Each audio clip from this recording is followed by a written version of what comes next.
The Gila Desert doesn't care if you live or die. Thunder of hooves hammered the red canyon walls. Golden dust boiled under the killing afternoon sun.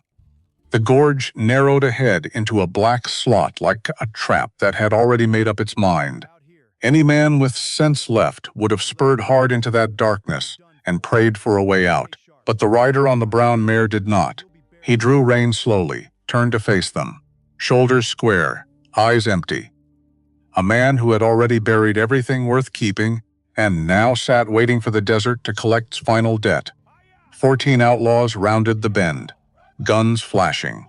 Victory close enough to taste. Then the sky went dead silent. 9 arrows dropped straight down from both rims. No arc, no warning. Like judgment delivered by the desert itself, screams split the air. Horses screamed. Chaos swallowed the narrow canyon whole. The rider never moved in the saddle. No flinch, no flight. He simply sat there, as if he had been waiting for death to come from the wrong direction. The desert doesn't care if you live or die. That was the first thing Elias Cord learned about the Gila. Not from a book, not from a map. From the way the sun hit the canyon walls at noon and turned everything, rock, scrub, skin, into something that had already given up. He learned it on a Tuesday, or maybe a Wednesday. He'd stopped counting days somewhere back in New Mexico territory, around the time counting stopped mattering. 5 years of that. 5 years of mornings that arrived without being asked for, and evenings that ended without being earned. 5 years of the territory, going by like scenery he'd already decided not to remember. That was the arithmetic of Elias Cord's life in the autumn of 1871. He rode a brown mare named Nothing. Because naming things meant you planned to keep them. And Elias Cord hadn't planned anything since 1866. Since Kansas. Since the farm outside Abilene where he'd buried a woman and 2 children in the same week because the cholera didn't wait for fathers to say goodbye. Clara first. Then Josie. Then Thomas, who was 4 years old and had his mother's eyes and a habit of collecting smooth stones from the creek bed that he carried in his pockets until they wore holes in the fabric. 3 mounds of turned earth in hard Kansas summer ground. Elias had dug all 3 himself because there was nobody else to do it and because the digging was the only thing that felt like something he could finish. He was 35 years old now. He looked 50. Not the kind of 50 that means weathered and wise. The kind that means something inside stopped winding itself up a long time ago and nobody has gotten around to noticing. He'd been a soldier before Kansas. 2nd Infantry, Union Army.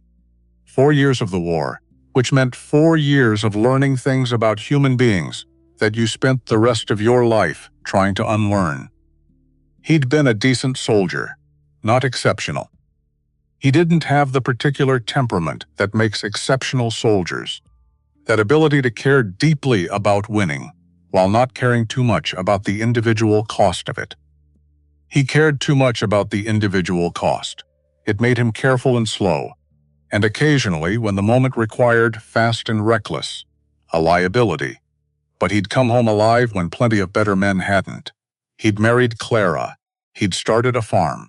He'd had 2 children in 4 years, Josie first, then Thomas.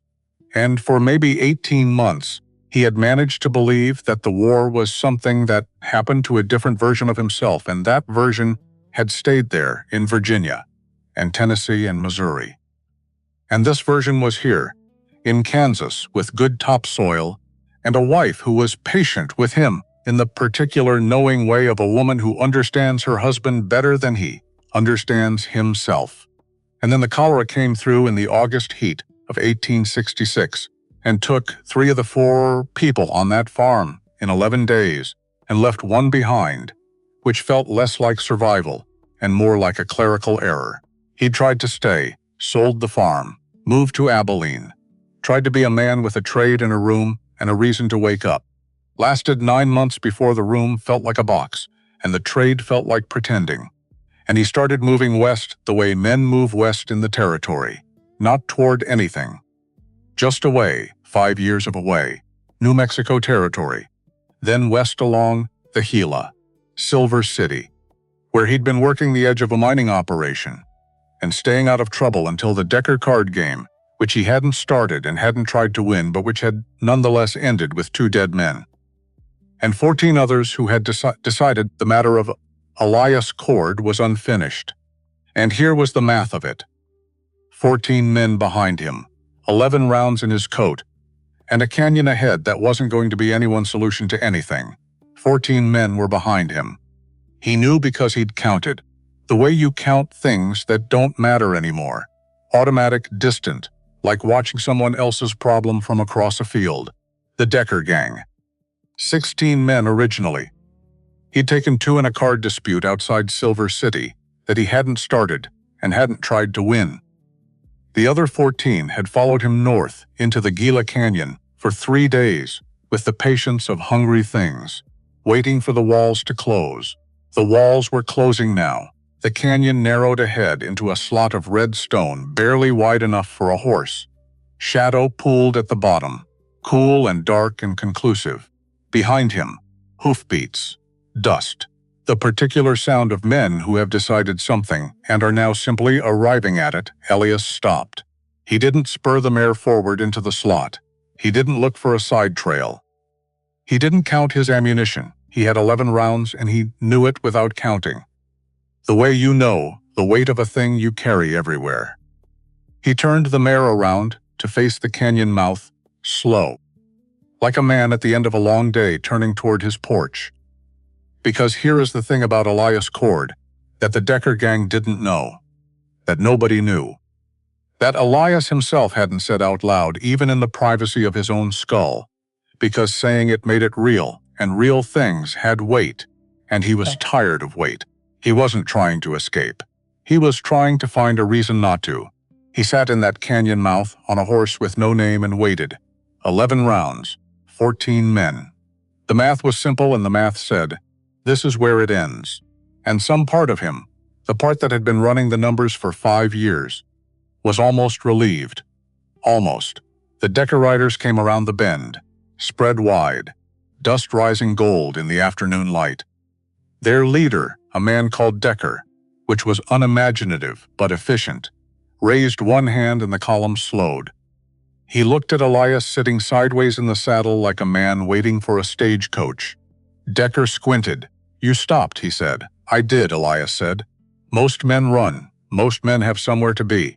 The arrows came from above. Not 1, not 2, 9 at the same moment, from the rim of the canyon on both sides, and they didn't arc, they dropped. Straight down through 14 seconds of stunned silence. Before Decker understood what was above him, 3 of his men were on the ground. Then the shouting started, horses screaming. Men wheeling in the narrow canyon with nowhere to wheel to. The sound of the Gila walls catching every noise and throwing it back louder. Multiplied wrong. Elias Cord did not move. He sat on his mare and watched the canyon erupt around him and felt nothing. Not relief, not fear. Not the animal spike of survival that hits normal men in the chest like a fist. Just the same hollow stillness he'd been carrying since Kansas. The stillness of a man who has stopped expecting the day to surprise him. Decker's men broke. What was left of them? They ran south the way they'd come, the canyon walls still ringing, dust still rising. In less than 2 minutes, the whole thing was over. 14 men, now 7, now gone. From the eastern rim of the canyon, figures descended, 9 Apache warriors. Moving down the rock face with the ease that made Elias feel briefly and absurdly ashamed of the way he'd been climbing in and out of saddles for the past decade. They wore little paint. This was not a war party. This was something organized, something deliberate. That detail arrived before anything else. Before the weapons, before the faces, before the hard assessment in every pair of eyes that landed on him. This had been planned. Not today. Not this morning. The placement of men on both rims, the timing of the release, the number of arrows, 9, not 6, not 12. The discipline of waiting a hill darker column was fully committed to the canyon before acting. This had been planned for days, by someone who knew Elias would come this way, who knew the canyon's geometry, who had decided the outcome in advance, and simply waited for reality to arrive at the conclusion she'd already drawn. He didn't know that yet, but he registered the fact of the planning, filed it. The lead warrior stepped forward and looked at Elias the way men look at a thing they are deciding the value of. Compact and precise, maybe 30, with the particular economy of motion that belongs to people who have never had the luxury of wasted movement. He said something in Apache. Elias didn't speak Apache. The warrior pointed north. Then at Elias. Then north again. The invitation was not optional. Elias understood that much. He looked down at the canyon floor where the dust was still settling. At the slot canyon ahead where he had been planning to let 14 men solve the problem of his existence. At the turned ground where 3 men had fallen and would not get up. He looked north. He clicked his tongue, and the mare moved. He did not know the name of the warrior who led him. Did not know the name of the trail they followed. Did not know how long they walked. 2 hours. Maybe 3. As the canyon walls dropped and opened into something wider, older, more deliberate, the Gila River appeared first as a smell. Cool mineral water. The particular sweetness of a cottonwood shade. Then as sound, the low, persistent murmur of water that has been moving through the same channel since before anyone alive could remember. Then as a thin silver line through red stone and pale grass, and the kind of stillness that accumulates in places people have lived for generations. The camp emerged from the landscape. That was the only way to describe it. It didn't stand against the desert. It came out of it. Lodges of hide and stone, the exact color of canyon wall. Cooking fires sending thin gray threads skyward that dissolved before they reached the rim. Women carrying water vessels with the unhurried efficiency of people who have memorized every step of every task. Children who stopped mid-run when they saw him and stood with the particular stillness of children who have been taught when to be still. Elias came into the camp of the N people of the Gila in the late afternoon of an October day in 1871, looking like exactly what he was, a man at the end of something, unwashed, unsure, carrying 11 rounds of ammunition and approximately 0 reasons to be here. Every eye in the camp found him. He looked straight ahead. Old soldier habit. Keep your chin level. Don't look for exits. Don't show them how lost you are. Don't show them that you came this far without a single destination in mind. The lead warrior, Elias would learn this was Caro, war leader, 30 years old. The kind of anger in him that has been refined by grief into something very precise and very controlled. Walked him through the camp with the purposeful efficiency of a man who has done everything with purpose since the day someone removed the luxury of doing things without it. Caro had been 18 when the war ended in the East. He had not fought in that war. He had fought in a different one, older, without a formal beginning or end, the one that had been running in this territory since before anyone alive could remember. He was good at it, precise. He had learned early that caring about the individual cost while losing the larger thing helped no one.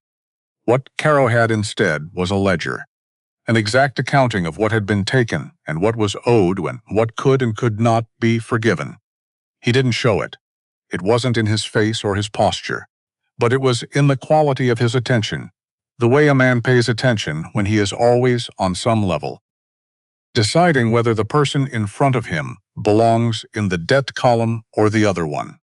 Elias felt that attention on the back of his neck the entire walk through camp. He didn't look back, kept his chin level, let himself be seen without flinching from the seeing. Caro walked him to the center of the camp. The elder sat on a flat rock that had been worn smooth by years of exactly this kind of sitting. Perhaps 65, perhaps older. His face was the Gila written in skin. Every dry season, every treaty signed and broken. Every morning he'd woken up and chosen to keep going.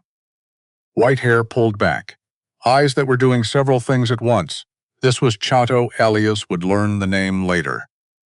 In this moment, the man was simply authority, the specific gravity of someone who has been the center point of his people's survival for long enough that the gravity has become physical. Chato looked at Elias for a long time. Elias looked back. Neither of them was performing anything. This was just two men across a large and complicated distance. Taking stock, Caro stepped forward and spoke to Chato at length. Elias caught nothing of it. But he watched Caro's hands. The way they moved when certain words came. The way they stilled when other words came. Then Caro reached into his shirt and placed something on the flat rock in front of Chato. Elias recognized it immediately, a small brass rectangle, dull from years in a coat pocket.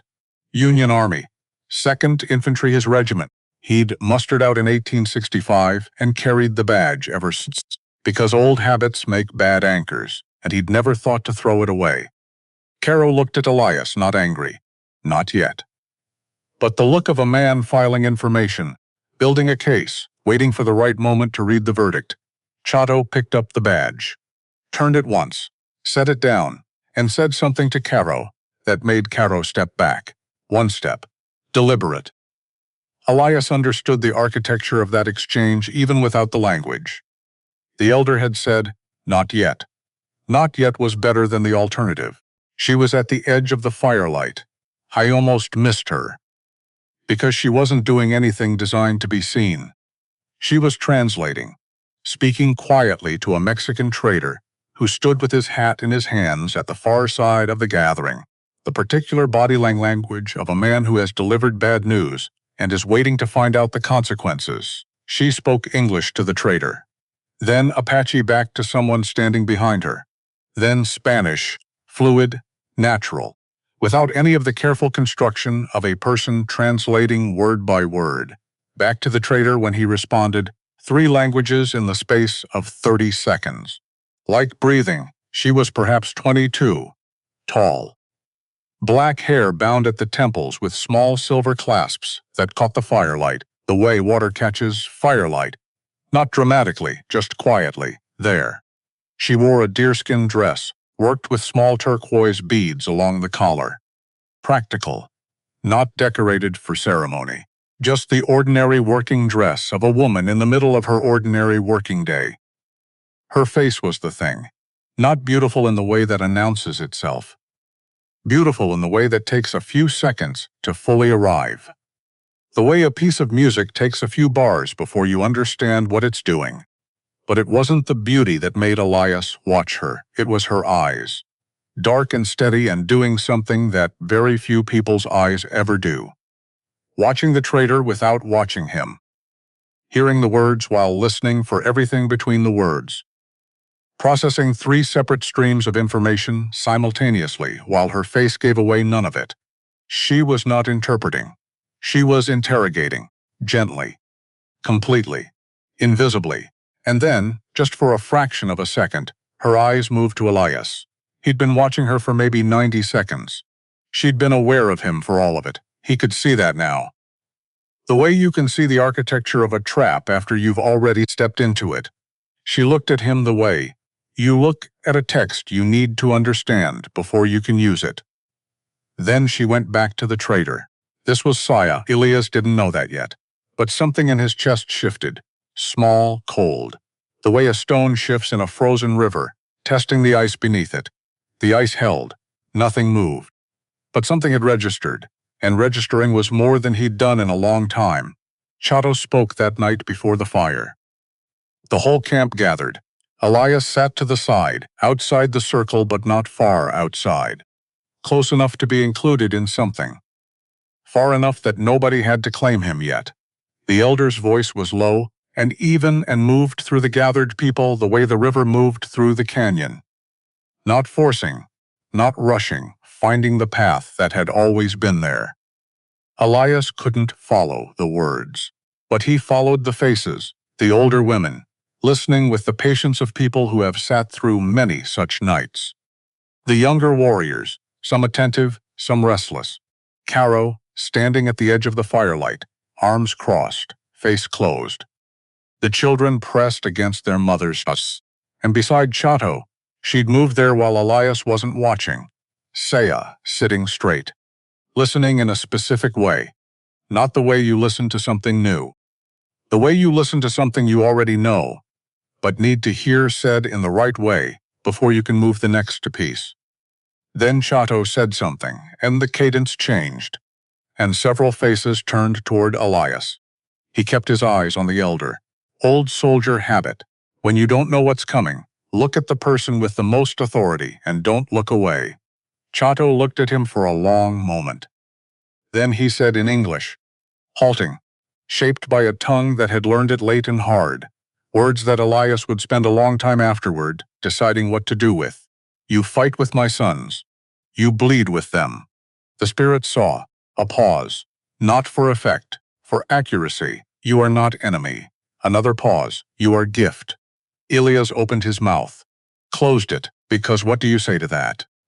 What do you say when a man you've known for 3 hours tells you that the worst day of your week was seen by something larger than you as a gift? He said nothing, which was probably correct. They gave him a lodge, small, at the edge of the camp, a blanket, a vessel of water. A fire already laid but not yet lit. He sat on the ground inside and looked at the unlit fire for a while, not thinking anything in particular, just being a body in a space that was warmer than outside. Then boots. Outside the lodge, deliberate, the footsteps of someone who has decided to do something and is not going to slow down. She pushed back the entrance cloth and stepped inside without asking Saya. She was still wearing the working dress. Still the silver clasps. She stood just inside the entrance and looked at him with those eyes that were still doing the thing. Receiving, filing, deciding. He stood up. Old reflex. Someone enters a room, you stand. She didn't react to it. Not impressed. Not dismissive. Just noted. She sat down cross-legged on the ground across from where he'd been sitting, and she looked at him until he sat back down, and then she said, in English that was pro-science, slightly Spanish-inflected, and carried no warmth and no hostility, and exactly as much information as she intended to convey and not one word more. My father will announce tomorrow that you will marry me, Silence. I need you to understand what that is and what it isn't, so that you don't do something stupid tomorrow morning. When he says it in front of everyone, more silence. Elias said, okay, she continued as if he hadn't spoken. Because she had more to say and the pacing of it was hers. It isn't a reward. It isn't a custom we follow blindly. It's a decision I brought to my father 3 weeks ago, before your name was known to me, before I knew what you looked like. I described the type of man we needed, and I asked him to be watching for that man. Elias said, what type of man? She looked at him steadily. One who has already lost everything. The words landed without apology. She wasn't being cruel. She was being accurate in the way that the Gila is accurate. It doesn't pretend the water is warmer than it is. I need someone who can walk into Colonel Briggs's camp and not flinch. Not because he's brave, because he has nothing left that can be threatened. She paused. Men who have things, families, reputations, futures. They flinch, they calculate, they compromise at the wrong moment, and men who have nothing? They're either dangerous or useful. Sometimes both. She tilted her head slightly. I've been watching you for 3 days from the canyon rim. You sat in that slot and waited. You weren't afraid. You were just finished. You watched me for 3 days.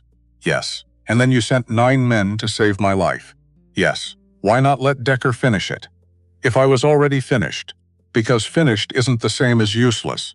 She said it the way you correct a mathematical error. Not unkind. Just precise. A man with nothing left to lose is the most dangerous negotiating tool that exists. I needed that tool. Now I have it. Elias sat with that for a moment. A tool. 5 years of drifting, 1 wife, 2 children, 1 cholera summer in Kansas. 4 years of picking up and moving, and not stopping, and not sleeping well, and not eating much, and watching the territory go by like scenery he'd already decided not to remember. And here, at the end of it, in a canyon in Arizona, a 22-year-old woman was telling him he was useful. It should have been insulting. It wasn't. And that said something about the state of Elias Cord, that he wasn't quite ready to examine. You learned English at Santa Fe, he said finally. The Sisters of Loreto. 5 years. And Spanish. The territory is half Spanish. It would be foolish not to. And then you came back here. She looked at him in a way that suggested the question was less intelligent than she'd hoped from him. This is my people, she said. There is no back. There is only here. He didn't sleep. He lay on the woven mat in the small lodge and listened to the camp settle into its nighttime rhythms. The fire sounds, the child sounds, the particular quality of quiet that a group of people makes when they are all sleeping in the same direction. He stared at the rawhide above his head and thought about the canyon.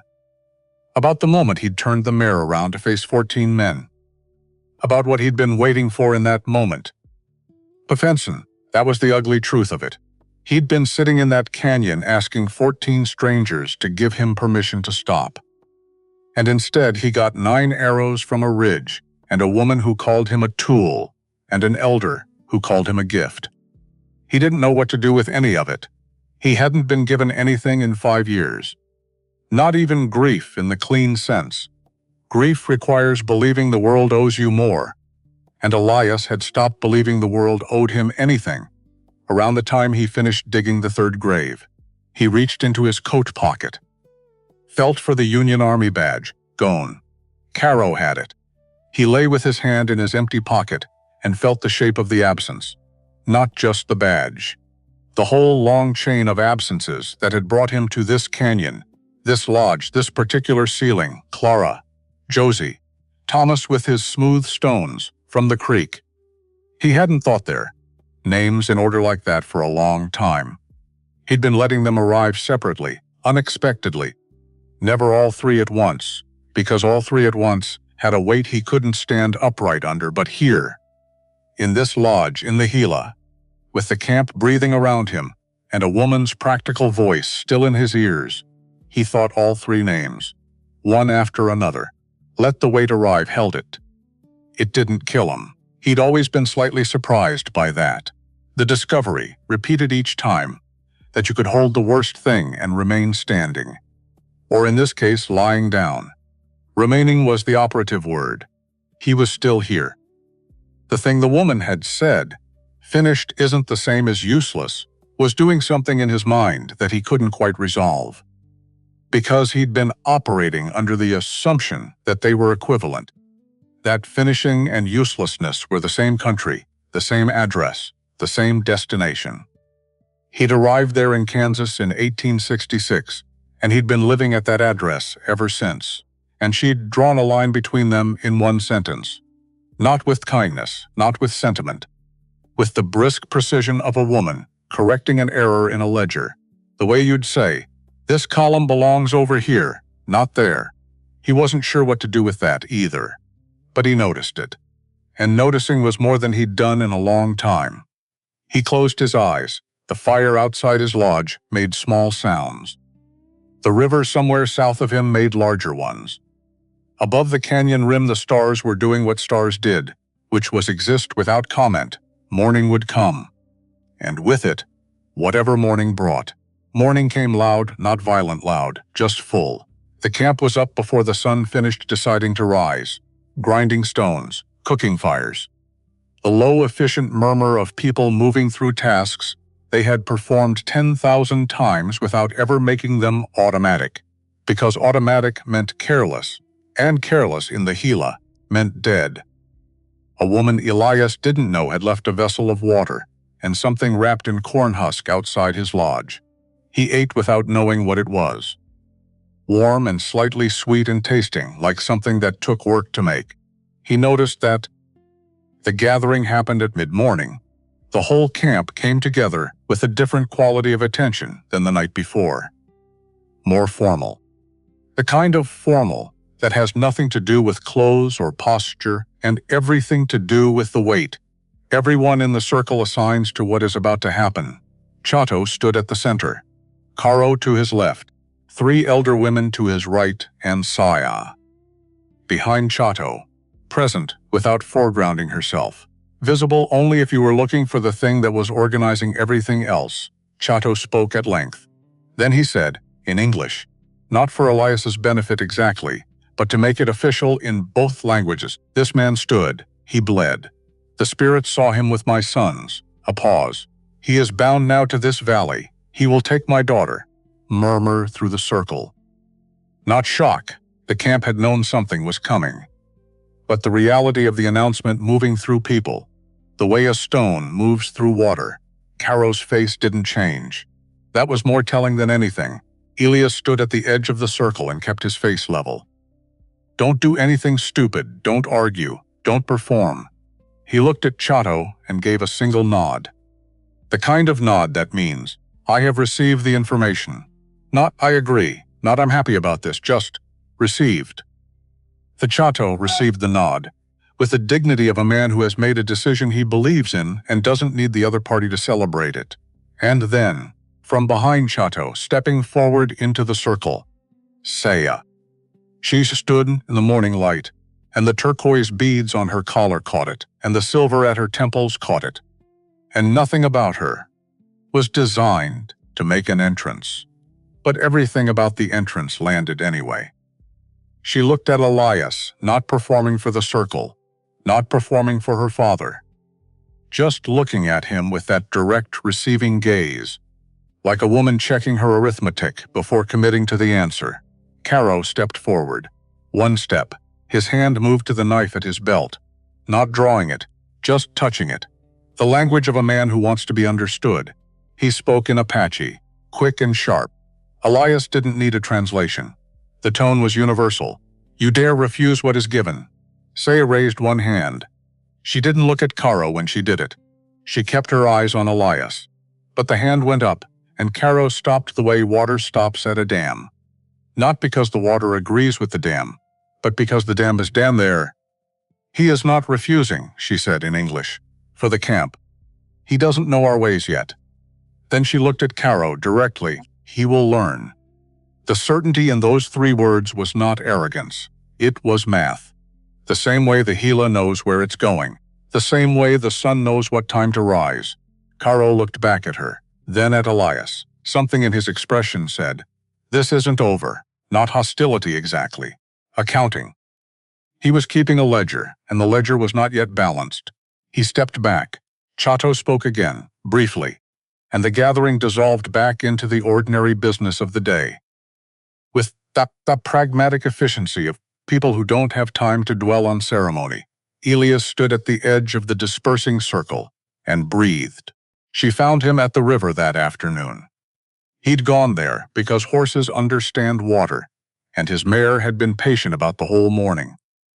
He was letting her drink when Saya appeared upstream, walking along the bank with the purposeful ease of someone who walks this path every day. Because this is simply the path, she stopped a few feet away. Looked at the river. You didn't argue, she said. You told me not to. Most men argue anyway, he thought about this. What happened to the last man who argued? A pause. There wasn't one. My father hadn't considered this arrangement before I brought it to him. So I'm the first. You're the only. He let the mare drink. The river moved past, unhurried, saying nothing useful. Colonel Briggs. He said, tell me about the situation. She looked at the water for a moment, then at him. He commands Fort Bowie now. He needs a success to report to Washington, specifically the Office of Indian Affairs, before the end of the year. Our land is his success. She looked out across the river. He will come with soldiers and a document that says, we should move to the San Carlos Reservation. We cannot fight trained soldiers. We cannot run. There is nowhere left to run that they haven't already mapped. So you need someone to talk to him. I need someone who can walk into his camp and not be shot on sight. Someone he might listen to. Even briefly, she turned to look at him. You served at Fort Craig in '64. Briggs was there. Elias went still. You know that, he said, Reyes told me. The traitor. He moves between both sides. You know I was at Fort Craig. With Briggs? Yes, and you still chose me. For the first time, something in her face shifted. Not much. A slight tightening at the corner of her mouth. The expression of a woman who has made a calculated bet and is fully aware of the risk, but has decided the odds are sufficient. Knowing your enemy is useful, she said. Knowing the man walking into his camp is more useful. A pause. He won't kill you immediately. He'll want to know what you have to say. That's all I need. The moment before he decides, Elias looked at the river. How long were you in Santa Fe? He said. She looked at him. The question had changed direction, and she noticed. 5 years. I arrived at 13 and left at 18. And you wanted to come back. I never stopped wanting to come back. She said it simply. The sisters were good women. Some of them were extraordinary. They taught me things that changed how I thought. Not what I thought. How. The difference between arguing well and arguing correctly. The difference between what a document says and what it means. She paused. But Santa Fe is not the canyon. The canyon is where my people are. The canyon is where my mother was buried. The canyon is the only place on earth where everything I am has context. He looked at the water. What do you do, he said, when the canyon is threatened? She looked at him steadily. You become very precise about how you use your time. He nodded. Understood that. What if I say no, he said. Saya considered this as if it were a genuine philosophical puzzle. Then Caro will request that my father release you back to the canyon. And you'll ride south, she looked at him. And nothing will stop the 14 men following you this time. He almost smiled. Caught it. That's not much of an offer I'm not offering. I'm describing the situation. She turned to go. Stopped. Said without turning back, My father called you a gift. He means it. He is not a man who says things he doesn't mean. She walked back upstream the way she'd come. Not looking back, he stood at the river with his horse and felt the afternoon sun lay itself across his shoulders. He thought about Fort Craig, about Briggs's face across a campfire in '64, about Kansas and hard ground and 3 graves, about the canyon yesterday, and about the way she'd said, finished isn't the same as useless. He'd been moving for 5 years under the assumption that finishing and uselessness were the same country. She'd drawn a line between them in one sentence, and the line had the authority of something geometrically obvious. The kind of thing that once shown to you, you can't unsee. He stood at the river in the Gila in the autumn of 1871, and that something in his chest did the thing again. That small, cold shift. The stone under the ice, settling, testing the thickness. The ice held. That night Reyes came through camp. A small, compact man of about 50, Mexican, with the easy manner of someone who has been useful to both sides of every conflict he'd ever encountered and plans to keep being useful. He sat with Chato and spoke for a long time. Elias watched from across the fire. Then Reyes looked at Elias, said, Din, in English accented with the border's particular blend of Spanish and dust. The colonel is 12 miles south. He made camp at Rattlesnake Spring this afternoon. Elias nodded. He has 63 men, Reyes continued. He also has a name he's been asking about. A drifter, working this stretch of the Gila. Tall, brown coat, rides a brown mare. He's asking about me. He is, Reyes tilted his head. You know him. We served together. He remembers you? Probably. Reyes looked at him for a moment with the expression of a man filing this information carefully in a place he'll be able to find it later. The girl, he said, glancing toward where Saya had been. She is very smart. The smartest person in this valley. Maybe in this territory. He said it without sentiment. Pure fact. But smart can only take you so far when the other side has 63 men and a piece of paper from Washington. What does she need? Reyes looked at him steadily. Time. Just time. Nothing in this territory gets solved. But sometimes it gets delayed long enough that the people who matter most survive the delay. He stood. You would know something about that. Surviving a delay, he left camp before dark. The exit of a man who never stays anywhere. Long enough to be associated with any single side. Elias sat outside his lodge afterward and looked at the stars. The Gila was somewhere south. He could smell it, that particular cool mineral sweetness. Above him the canyon rim cut a jagged line across the sky, and above the rim the stars were so thick they looked like dust. He thought about what was coming. About Briggs 12 miles south. patient as a man who has paperwork and a deadline, and 63 reasons to feel confident. About the situation Saya had built, the traitor, the intelligence, the 9 arrows precisely placed, all of it moving toward a single outcome she'd decided, on weeks before Elias Cord rode into a canyon and sat down to wait. He'd looked at a lot of skies in 5 years. The territory has remarkable skies. That was undeniable. One of the few things worth noticing about 5 years of movement without direction. The sky over the Lalano Estacado, when the plain stretched flat in every direction, and the sky was the only vertical surface. The sky over the San Juan Mountains, when the storms came down from the north in November. The sky over the Gila at night, which was different from both of those, the canyon walls bringing the rim of it close, so it felt less like space and more like a roof. He'd looked at all those skies and felt approximately nothing. They were big and cold and indifferent, and that matched his internal weather, so he looked at them without complaint. This sky was different, not different in any physical way. Same stars, same cold, same indifference of the universe toward any particular person's situation. But he was different in it. He was sitting outside a lodge that belonged to him, in a camp where an elder had called him gift and a woman had called him tool, and both of them had meant something by it. He had somewhere to be in the morning. He had a name that people here were starting to use with the ease that means a name has been assigned rather than just remembered. She was going toward, that was the thing. Every decision, every piece moved. The school in Santa Fe and back, the Trader Reyes and his useful neutrality, the canyon rim, and 3 days of watching, all of it, toward. In the direction of something she had decided was worth building, worth protecting, worth the years of preparation it had taken. To set up the moment that was now 11 days away, he had spent 5 years doing the opposite. Moving away from the thing he couldn't unsee, and the irony, the particular irony, that sat in his chest without quite resolving, was that moving away hadn't gotten him anywhere different. It had gotten him to a canyon, with 11 bullets where he sat down and waited for a direction to be provided. And here was the direction, provided. He looked up at the Gila stars and thought, all right, let's see what morning brings. The desert teaches you things school never could. Not lessons, not wisdom, wrapped in neat sentences you can write down and carry in your pocket.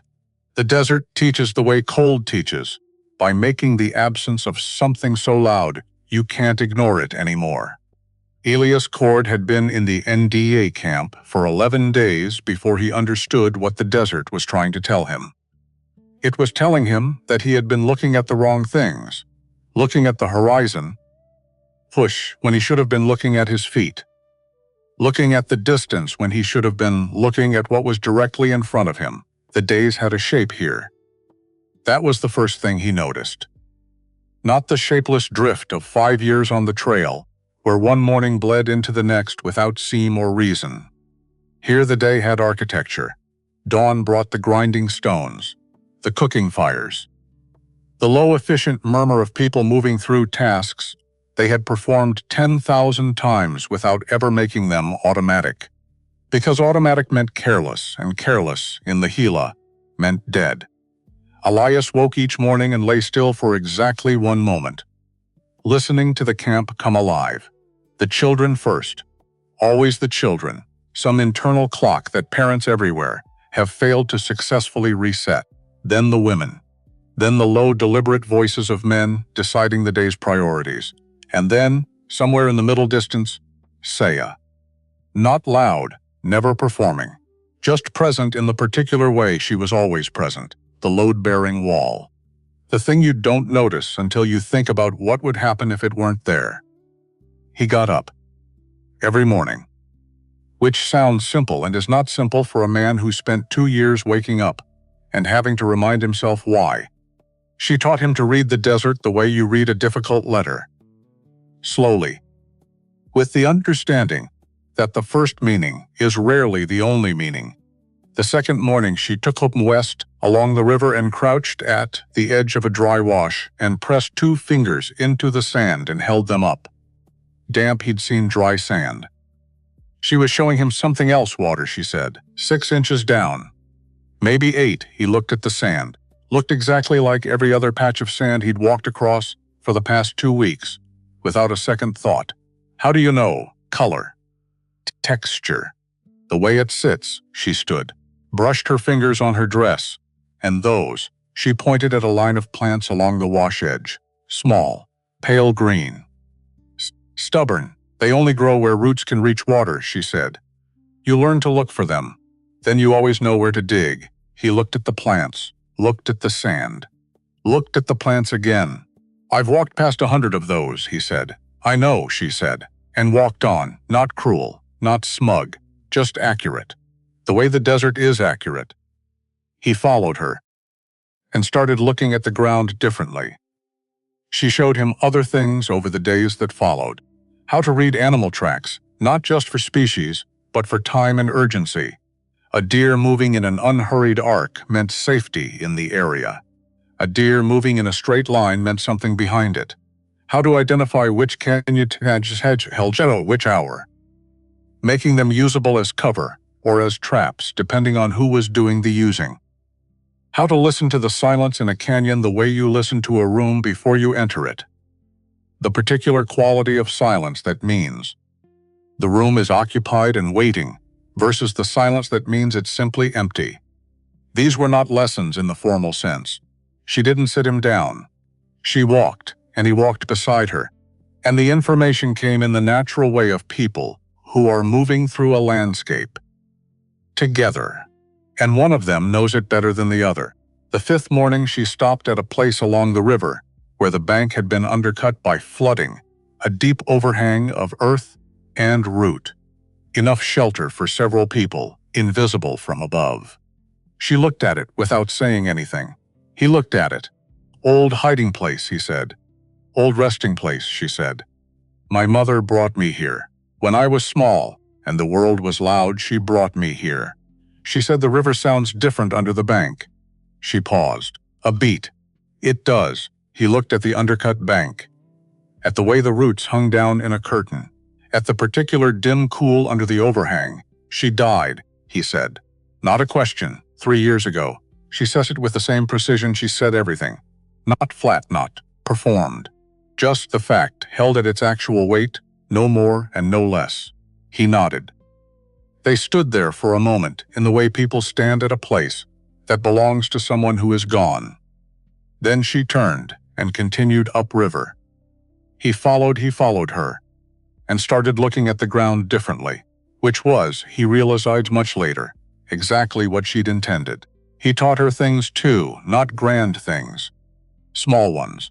The way to splice a broken leather strap so it would hold weight without a proper lacing tool.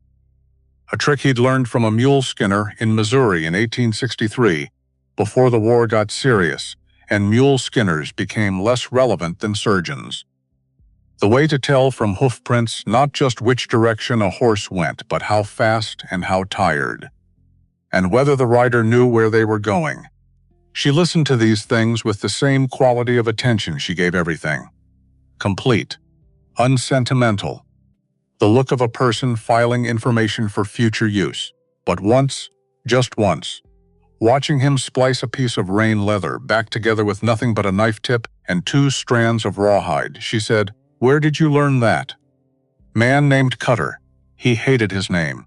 It made people think he was dramatic. A pause. Was he? Extremely. He cried at card games. Won or lost didn't matter. Elias pulled the splice tight, but he could fix anything with 2 pieces of leather and a bad attitude. The corner of her mouth moved, just barely. The absolute minimum required for the concept of almost smiling. He noticed it, didn't say anything. Filed it. Caro watched all of it. Not obviously. Not the surveillance of a man who wants you to know you're being watched. The quiet, particular watchfulness of a man building evidence. Patient. Methodical. The way you build a case when you're not sure yet what the charge is, but you know there will be one. Elias had served long enough to recognize that quality of attention. The other warriors kept their distance, polite, not warm. The distance of people waiting to see which way a thing goes before they decide how to relate to it. The children were the only ones who didn't calculate. 3 days in, a boy of about 7 started following Elias at a distance, not speaking. Just following, the way a dog follows when it hasn't decided yet whether you're trustworthy, but finds you interesting enough to investigate. By day 4, the boy was walking beside him. By day 6, he was handing Elias things. A stone he thought was remarkable, half a corn husk. A stick shaped slightly like a horse, if you held it at the right angle and squinted. Elias accepted all of it gravely. The way gifts deserve to be accepted, the boy's name was Kusi, 7 years old. A gap where a front tooth used to be. Strong opinions about which rocks were worth keeping. Elias didn't speak Apache, and Kusi didn't speak English, and they got along fine. The evenings were the time that accumulated in ways Elias hadn't expected. After the day's work, and there was always work, the NDA did not have a concept of unoccupied evening time, the way Elias had drifted through unoccupied evenings for years. The camp gathered around fires. Not formally, just the way people gather when the light goes, and the air cools, and sitting together near warmth is simply the sensible thing to do. Elias sat on the edge of these gatherings. Not excluded, not included, just present. Part of the landscape without being part of the conversation, and Saya would be there. Across the fire, or beside her father, or sometimes just at the edge of the light, doing 3 things at once. Translating, listening between words. Watching the horizon with the expression of a woman who is constantly calculating how much time is left before the next thing arrives. They didn't have evenings together. Nothing as deliberate as that. But the fires were the same fire, and sometimes, in the space between one conversation and the next, they were just 2 people sitting in the same warmth, which is not nothing, which is, in fact, the beginning of something. Even when neither person is ready to call it that. Day 11, Caro called the council. He did it correctly, through Chato, with the proper forms observed. This was not a coup. It was a formal request for a formal reckoning, and everyone in camp knew what it was about before the circle formed. Elias knew too. He'd been waiting for it the same way you wait for weather. You can see coming for 2 days. You know it's coming. Knowing doesn't make it not come. The circle formed at mid-morning. The full council, Chato, 3 elders, Caro, 4 senior warriors, and Saya, standing slightly apart, not a formal member, but present in a way that meant her absence would have been felt as an imbalance. Elias was brought into the center of the circle. Not as prisoner, not with hands bound. He still had his rifle on his back and his knife at his hip. This was more uncomfortable than prison, actually. This was a court where the weapons stay on you, because the point isn't to take your weapons. The point is to make you decide, while armed, whether you are who you say you are. Caro reached into his shirt and placed the Union Army badge on the flat rock at the center of the circle. There it was, the small brass rectangle, dull in the morning light. Smaller than it should be for the size of the silence it created. Caro spoke in Apache. At length, Elias watched Saya's face while he spoke. She was translating internally. He could see it in the micro-movements of her eyes. And her expression was carefully neutral, in the way that careful neutrality is its own form of communication. When Caro finished, Chato looked at Elias. He asks. Chato said in English, "What regiment? What year? Where?" Elias looked at the badge on the rock. He thought about what a smart man would say, about what kind of half-truth might thread the needle and get him out of this circle without the accounting that was clearly already written in Caro's ledger. He thought about all of it, and then he started talking. 2nd Infantry Union Army, he said. Mustered out at Fort Union. 65. Before Fort Craig. 64. Fort Stanton. 63. He paused. And before that, New Mexico Territory, near the Mimbres River. October of 68. The circle was quiet. Chato waited. I was already out by then, Elias said. Drifting. But I rode with a patrol out of a private outfit. Men hired to move a rancher's cattle. Through country he couldn't move them through safely. He stopped. Started again. They found a group of Apache families moving east along the Mimbres. Not a war party. Families, women, children. Old people. He looked at the badge on the rock. Not at Caro, not at Chato. At the badge, they surrounded them before dawn. I was on the eastern edge. I could see, I knew what they were. What they weren't. A pause. Long enough for the words to arrive properly. I didn't fire. I didn't. He stopped. Started differently. 3 people died that morning. None of them were armed. None of them were fighters. He looked up. At Caro now. Direct.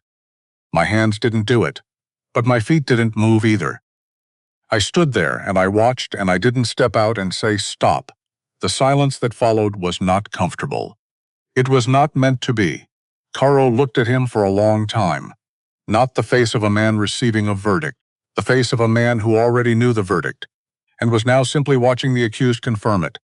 Grief in it. Old grief, carefully maintained. Not fresh, not hot, just permanent, the way scars are permanent. Caro's brother Nahi had been killed at Camp Grant, April of 1871. A Tuesday 144, Aravaipa, Apache. Most of them women and children, killed while the men of the camp were out working. Nobody was ever prosecuted. The territory knew what happened. The territory looked away. Caro knew the shape of what happens when men stand and watch. He spoke. One sentence, Saya translated without inflection. He says, a man who watches is not innocent. No, Elias said. He's not. Caro spoke again. He says, why should we trust a man who stands and watches? Elias looked at Caro, held the look. You shouldn't, he said. Not yet. Not because I told you what I told you. That's not how trust works, he stopped. But I told you, when I didn't have to. When the smart thing was to say nothing, he paused. That's where it starts. That's the only place it can start. Caro said nothing, the circle said nothing. And then, from the edge of the circle, Saya walked forward. She crossed the open ground and sat down. On the ground, cross-legged, beside Elias. Not behind him, not in front of him. Besides, she didn't say anything, didn't offer a speech, didn't translate or argue. She simply sat beside a man who had just said the worst thing about himself and let the sitting speak for itself. Caro looked at her for a long moment. Then he picked up the badge from the rock, turned it once, put it in his shirt, keeping it, not returning it. The ledger remains open. The accounting continues. But today's session is concluded. The council dissolved. Elias sat on the ground for a while after. Not because he was overcome.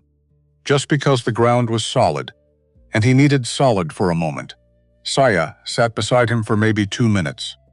Then she stood and walked away without a word, which was exactly right. Which was the most eloquent thing she could have done. That afternoon she found him at the river. It was becoming a pattern without either of them deciding it would be. Briggs moved camp, she said.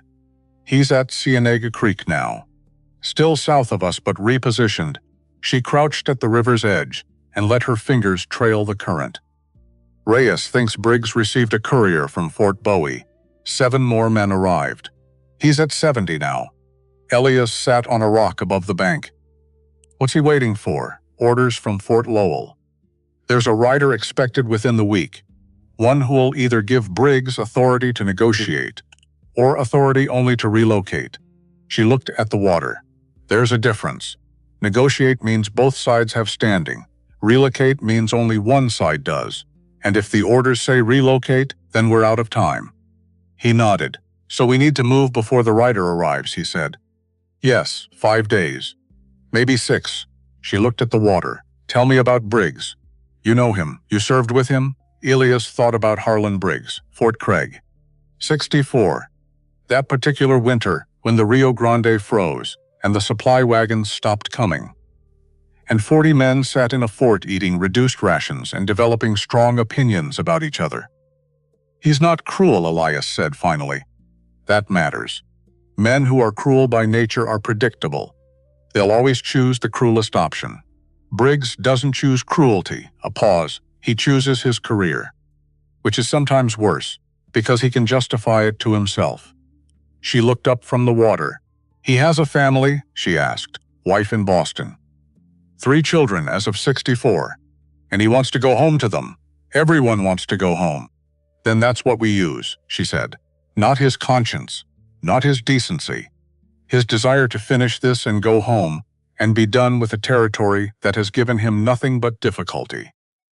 A man who wants to go home will take the path that gets him there fastest. We need to make negotiation look like that path, he watched her. You've thought about this for a while, he said. Since before you arrived, the whole plan. Before you even knew if you'd find someone, I knew I'd find someone. She brushed her hands on her dress. I didn't know if that someone would be useful, a brief pause. You are. So far. He almost said something.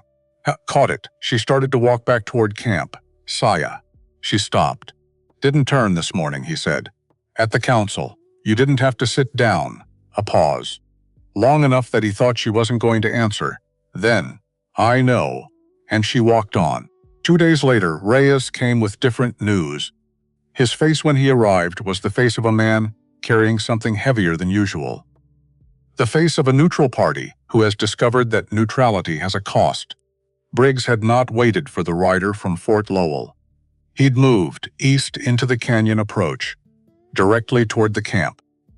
Reyes delivered this to Chato with his hat in his hands and his eyes on the ground. The body language of a man who has bad news and knows it, and is sorry about it without being responsible for it. A courier had arrived from Fort Bowie. Not Fort Lowell, different orders, or an extension of existing ones.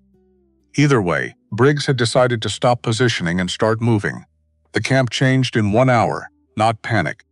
These were not people who panicked, but the particular controlled urgency of people who have survived enough danger to know exactly what preparation looks like and exactly how little time there usually is for it.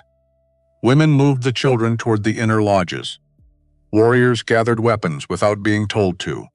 The elders moved to Chato's fire. And in the middle of all of it, Saya.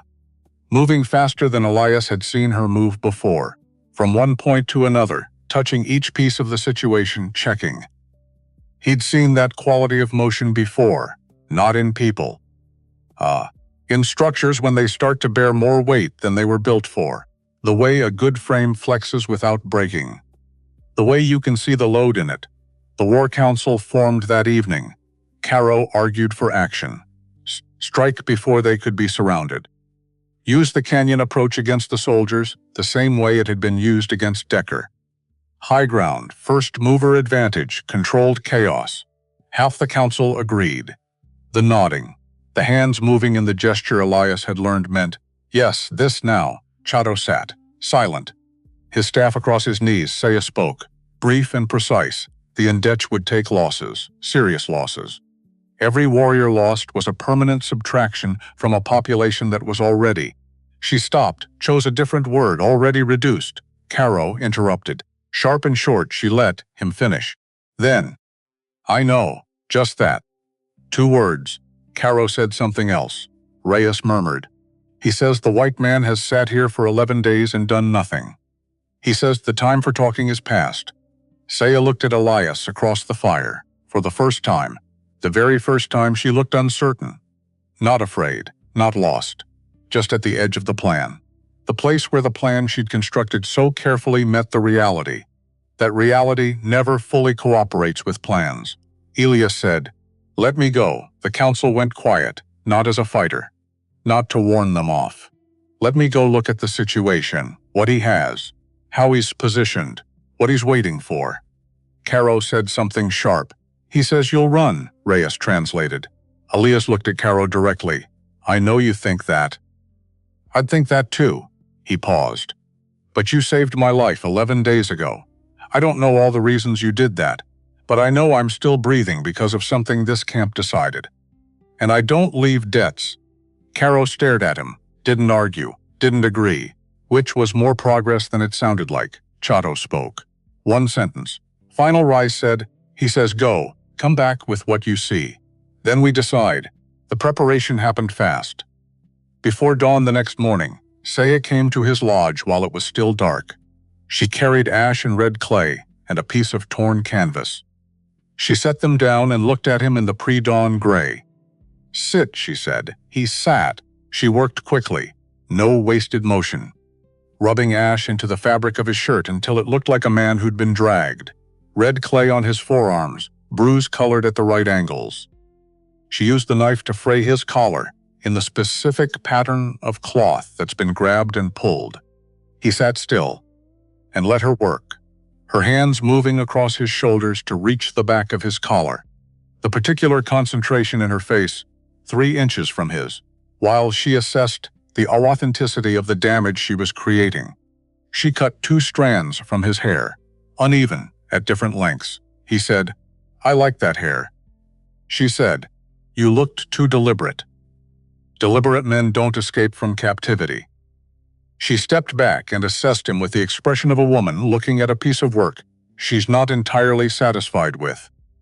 "You need to look like you've been running for 2 days, she said. "I've looked worse, I know. But right now you look like a man pretending to look bad." "There's a difference." She handed him a strip of canvas. "Tie this around your left wrist." Loose enough to look like something that was bound and broke, he tied it now. She stood in front of him, her eyes level with his, which required her to tilt her head up slightly. "Briggs knows you. That is an advantage and a risk. He'll listen longer than he'd listen to a stranger. But he'll also read you better than a stranger would, I know. The story is, you were taken 3 weeks ago near Silver City. You were held in the canyon camp.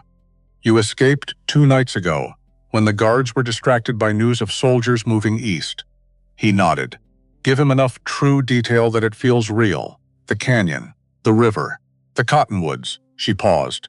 "But tell him the camp is north. Near the ridge we call," she said a word in Apache, the broken horn. "Send him there. It's 3 days' march north, and there's nothing there but rock and bad water. He'll figure it out, eventually. Eventually is all I need." Her voice was steady. 3 days is enough to call another council, to decide the next move without soldiers at the canyon mouth. He nodded in Elias. First time she'd used his first name.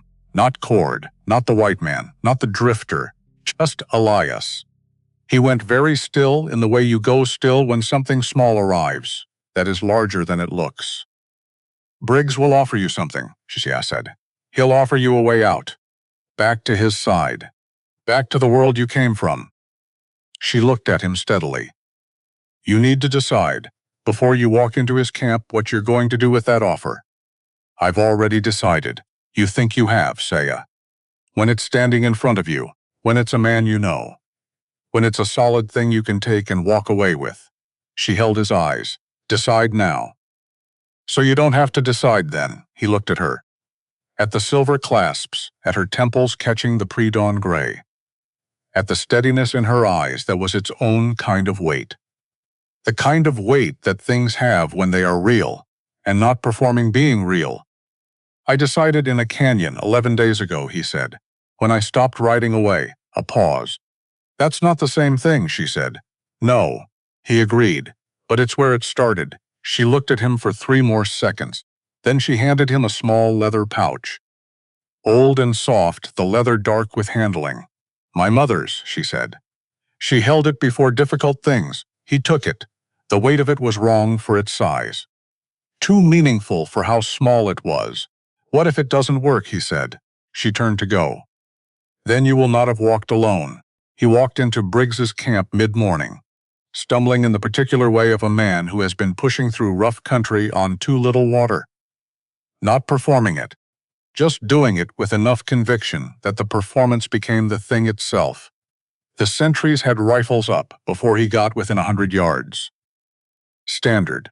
He kept walking with his hands visible and his pace unsteady, and the strip of canvas loose on his left wrist. "I'm white," he called, not eloquent, but the most important information to convey in the next 15 seconds. "This tree is held, name is Cord, Elias Cord. I was taken near Silver City 3 weeks ago." A pause that lasted longer than he liked. Then, "Bring him forward." Colonel Harlan Briggs was 52 years old, and looked like a man who had been disappointed by most of what life had offered, but had decided to be rigorous about it anyway. Straight-backed. Careful mustache. Eyes the color of overcast sky, gray and present and working. He looked at Elias for a long moment before he said anything. Cord, he said. Colonel, Fort Craig. 64. Yes, sir. Briggs looked at the canvas strip on his wrist, the frayed collar, the ash in his shirt fabric. He was a man who had seen a lot of things, and the seeing had made him careful. Sit down, he said. Get him water. A canteen appeared. Elias drank with controlled gratitude. Not too much, not too composed. Tell me. Briggs said, so Elias told him. He told him Silver City and the road north and being pulled from his horse by 3 warriors at a creek crossing. He told him the canyon camp, and here he used true details, real details. The cottonwood shade and the river smell, and the way the lodges sat against the canyon wall. True enough that no specific lie could be found in the texture of it. And then he told him the Broken Horn north. 3 days. Ridge camp with tunnel approaches, and twice the warriors Briggs expected. Briggs listened without interrupting. The listening of a man who knows that the most useful thing you can do while someone talks is absolutely nothing. When Elias finished, Briggs was quiet for a moment. And you escaped when, he said, 2 nights ago. They had scouts come back with news about your column moving east. The whole camp went into discussion about relocating. I took the Northeast Gap while they were occupied. Northeast Gap, along the river. I followed it south. Briggs looked at him with the arithmetic still running, finding the numbers mostly correct but not stopping looking for the error. You look like you've been riding hard, he said. I've been walking. My horse stayed with them. A pause. Why'd they keep you alive 3 weeks? Cord, this was the question. The one he'd prepared for. They thought I was a surveyor, he said, for a land company out of Tucson. They wanted to know what land was being mapped. And what did you tell them? Nothing true. I don't know anything about Tucson land companies. Another pause, then Briggs said, I'd like to believe you, Cord, I know. Fort Craig was a long time ago. It was, men change. They do. Briggs looked at him across the camp table. Folding table, army issue. The same model Elias had eaten off 100 times. And in his gray eyes was the arithmetic still running. And something else. Something that might have been, almost false, the expression of a man who wants to trust something, and is arguing with himself about whether to. I'll give you a horse, Briggs said finally. And an escort to the Tucson road. The offer. Clean and official, you can leave. Right now. Back to the world you came from. Nobody needs to know what you know or don't know. Just ride south and be done with this. Elias sat with it for exactly the right amount of time. Not too fast. Not too slow. I appreciate that, Colonel, he said. But I'd like to stay with your column, if that's agreeable. I know some of this terrain and I don't have anything waiting for me in Tucson. Briggs looked at him. Long. All right, he said. You can ride with us. But Briggs sent someone after him anyway. Not obviously. The man was good. A scout named Aldrin who had the relaxed posture of someone with nowhere particular to be, which is exactly what you look like when you have somewhere very specific to be, and don't want that known. Elias made him in the first hour. Old soldier instinct. The way a man positions himself relative to you, when he's following, versus when he's just traveling the same direction. He let the scout follow him into the first canyon break. Then he stopped at a narrow bend and waited. The scout came around the bend and stopped his horse and they looked at each other. Young, 20, maybe 22. Dark eyes doing complicated things. Not the eyes of a soldier, something else. Something careful and old under the young face. He said something in Apache. Elias stared at him. The young man switched to English. Careful. Accented, you are not going to Tucson, he said. Not a question. Elias said nothing. I am Taza, the young man said. I am Nde. I have been with Colonel Briggs since '69. A pause. Not by choice. The words landed the way they were meant to. Elias held them. I am not going to report what I see, Taza said. I am going to tell the colonel you rode south fast and I lost you in the canyon. He paused. But I need you to tell me something first. What? Is my family in that camp? Elias looked at him. At this young man who had been 19 years old when someone with authority he couldn't refuse had attached him to a military column and called it service. Who had spent 2 years moving between two worlds with the particular desolation of belonging completely to neither. He knew something about that desolation. Not the same version, but the shape of it, the experience of being in a place and not of it, moving through a life and not in it. He'd been doing his own version for 5 years. His was chosen. Taza's hadn't been, which made Taza's version something else. Something that required more from you, more patience, more accuracy, more care about what you couldn't afford to lose. The fact that Taza was here, that he'd attached himself to a column and learned its rhythms and its language and its patterns of behavior, was not resignation. Elias could see that now. It was the same quality of attention he'd seen in Saya. The willingness to be in the difficult place on purpose, for the sake of what you might be able to do from inside it. Tell them I looked for them. Not tell them I failed. Not tell them I'm sorry. Tell them I looked. The looking was the thing. I don't know your family, Elias said. I've been there 11 days. Is it a large camp? Large enough. Taza nodded slowly. Something in his face moving in the direction of still possible. Still there, the Colonel Taza said. He does not want this land. He wants a report for Washington. A report that says situation resolved. That is all. I know, then you know what he will accept. Something that looks like resolution, Elias said. Yes, Taza looked at him steadily. He is not cruel, but he will do what his orders say. Unless, he stopped. Unless the cost of following the orders is higher than the cost of finding a different interpretation. His orders say relocate. His orders say ensure stability in the territory. Relocation is the method. Not the order itself, Taza held his eyes. A man who can make stability look achieved without relocation. That man gives Briggs what he needs to close this and go home. Elias thought about Saya. About the conversation at the river. About the specific way she'd said, a man who wants to go home will take the path that gets him there fastest. She'd figured this out before she knew Taza existed. Working from inference, from the general shape of how men like Briggs think, she'd arrived at the same conclusion. Taza was now confirming from the inside. He thought about that. About the loneliness of being right before anyone else understands you're right. Taza turned his horse south.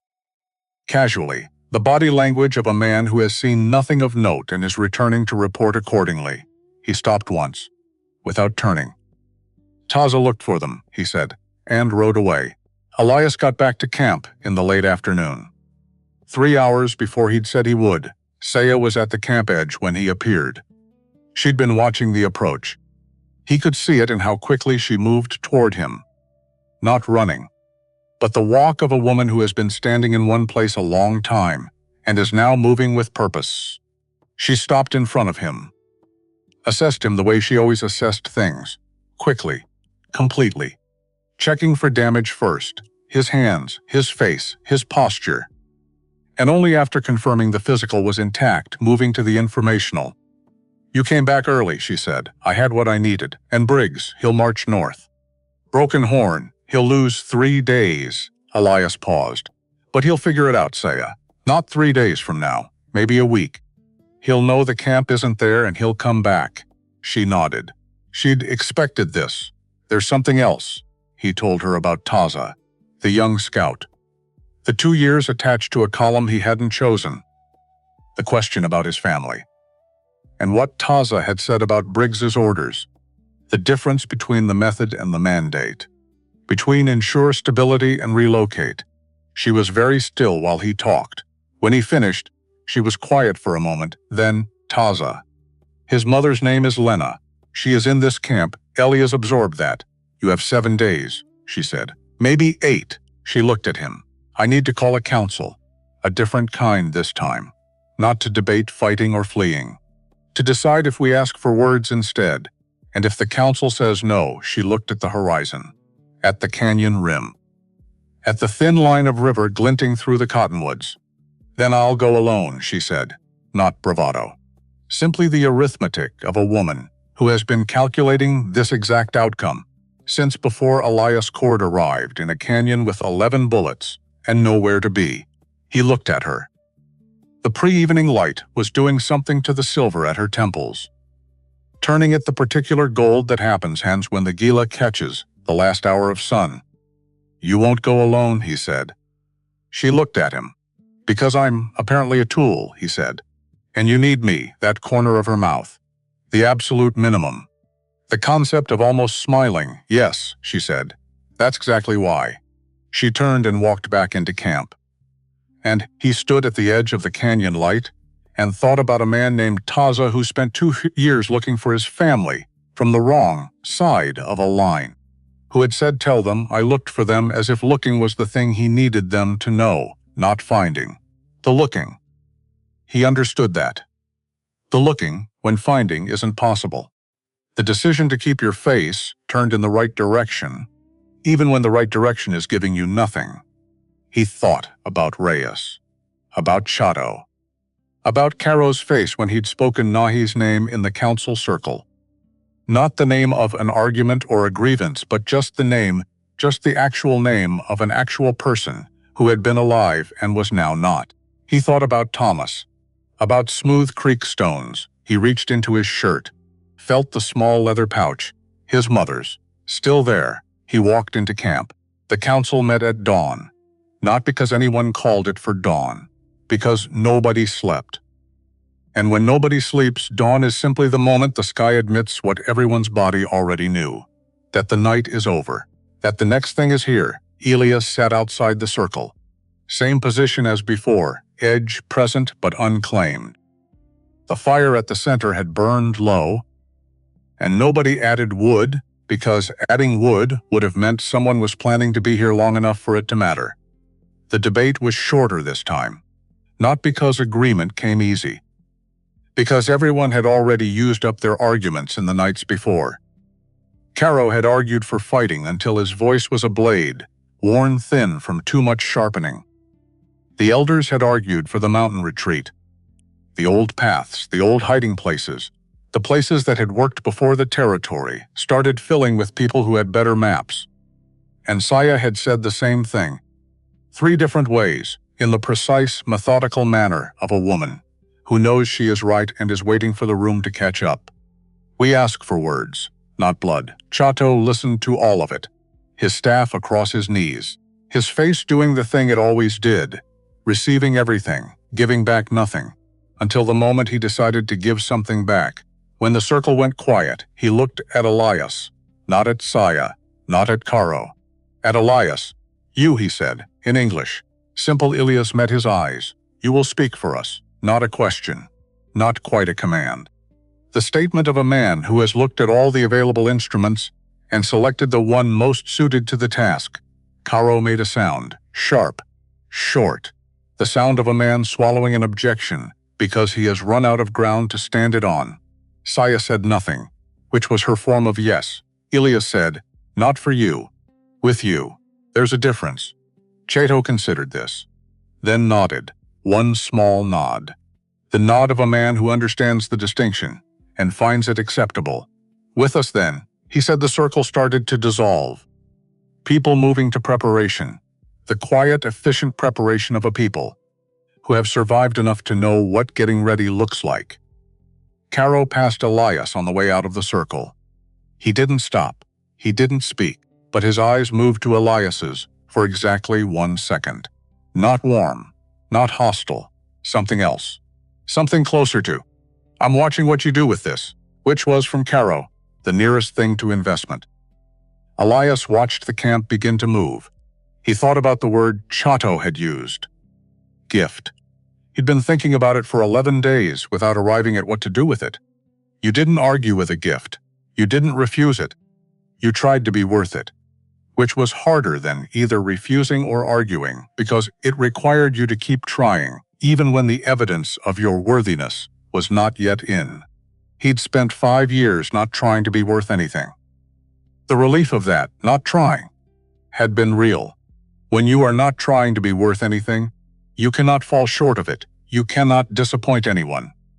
You cannot add a new failure to the existing ledger, but you also cannot add anything to the other column. He got up, went to find Saya. She was already at the map. The preparation took 2 days. The physical preparation was straightforward. White cloth for the approach.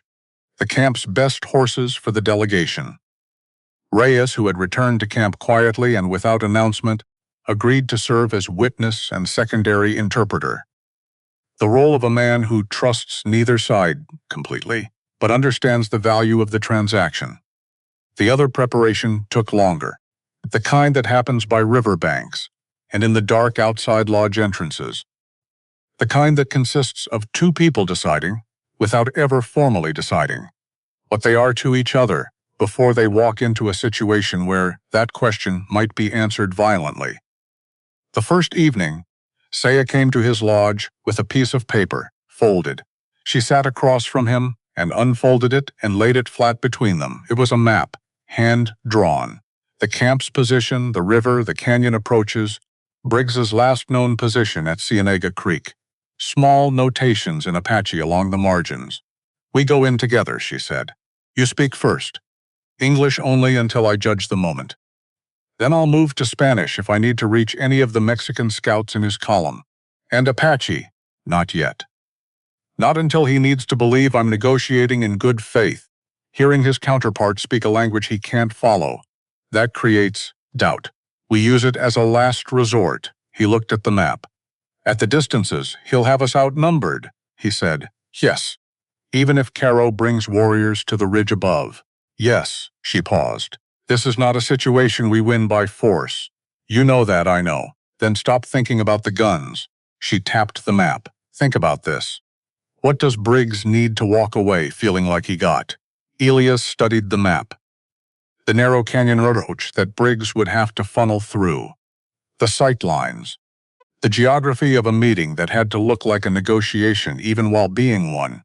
"He needs to feel like he resolved something," Elias said. "Yes, not one. Resolved, there's a difference," she said. The echo of what he'd said to Chato 2 mornings before was deliberate. He could see it in the way she didn't quite look at him when she said it. "He needs a report," Elias said. "Something he can send to the Office of Indian Affairs that says, 'Situation addressed. Territory stable. No further action required at this time. Give me the words for that. The exact words a report like that would use,'" so he told her. "The language of military bureaucracy. The specific phrases that meant something had been handled. The formulas that satisfied oversight without requiring a specific outcome be named." She listened with her eyes closed for part of it. Memorizing. When he finished, she opened her eyes and said, "Say it again." Slower. He said it again. And in that lodge, on that evening, with the map between them and the camp going quiet around them, something shifted, not dramatically, the way seasons shift in the Gila. Not one day but accumulated, a degree of warmth at a time. She was not just using him. He was not just being used. They were doing something together. Building a thing out of 2 different kinds of knowledge that neither of them had alone. Her knowledge was the canyon, the people, the years of watching how authority works in the territory, and how to move within it.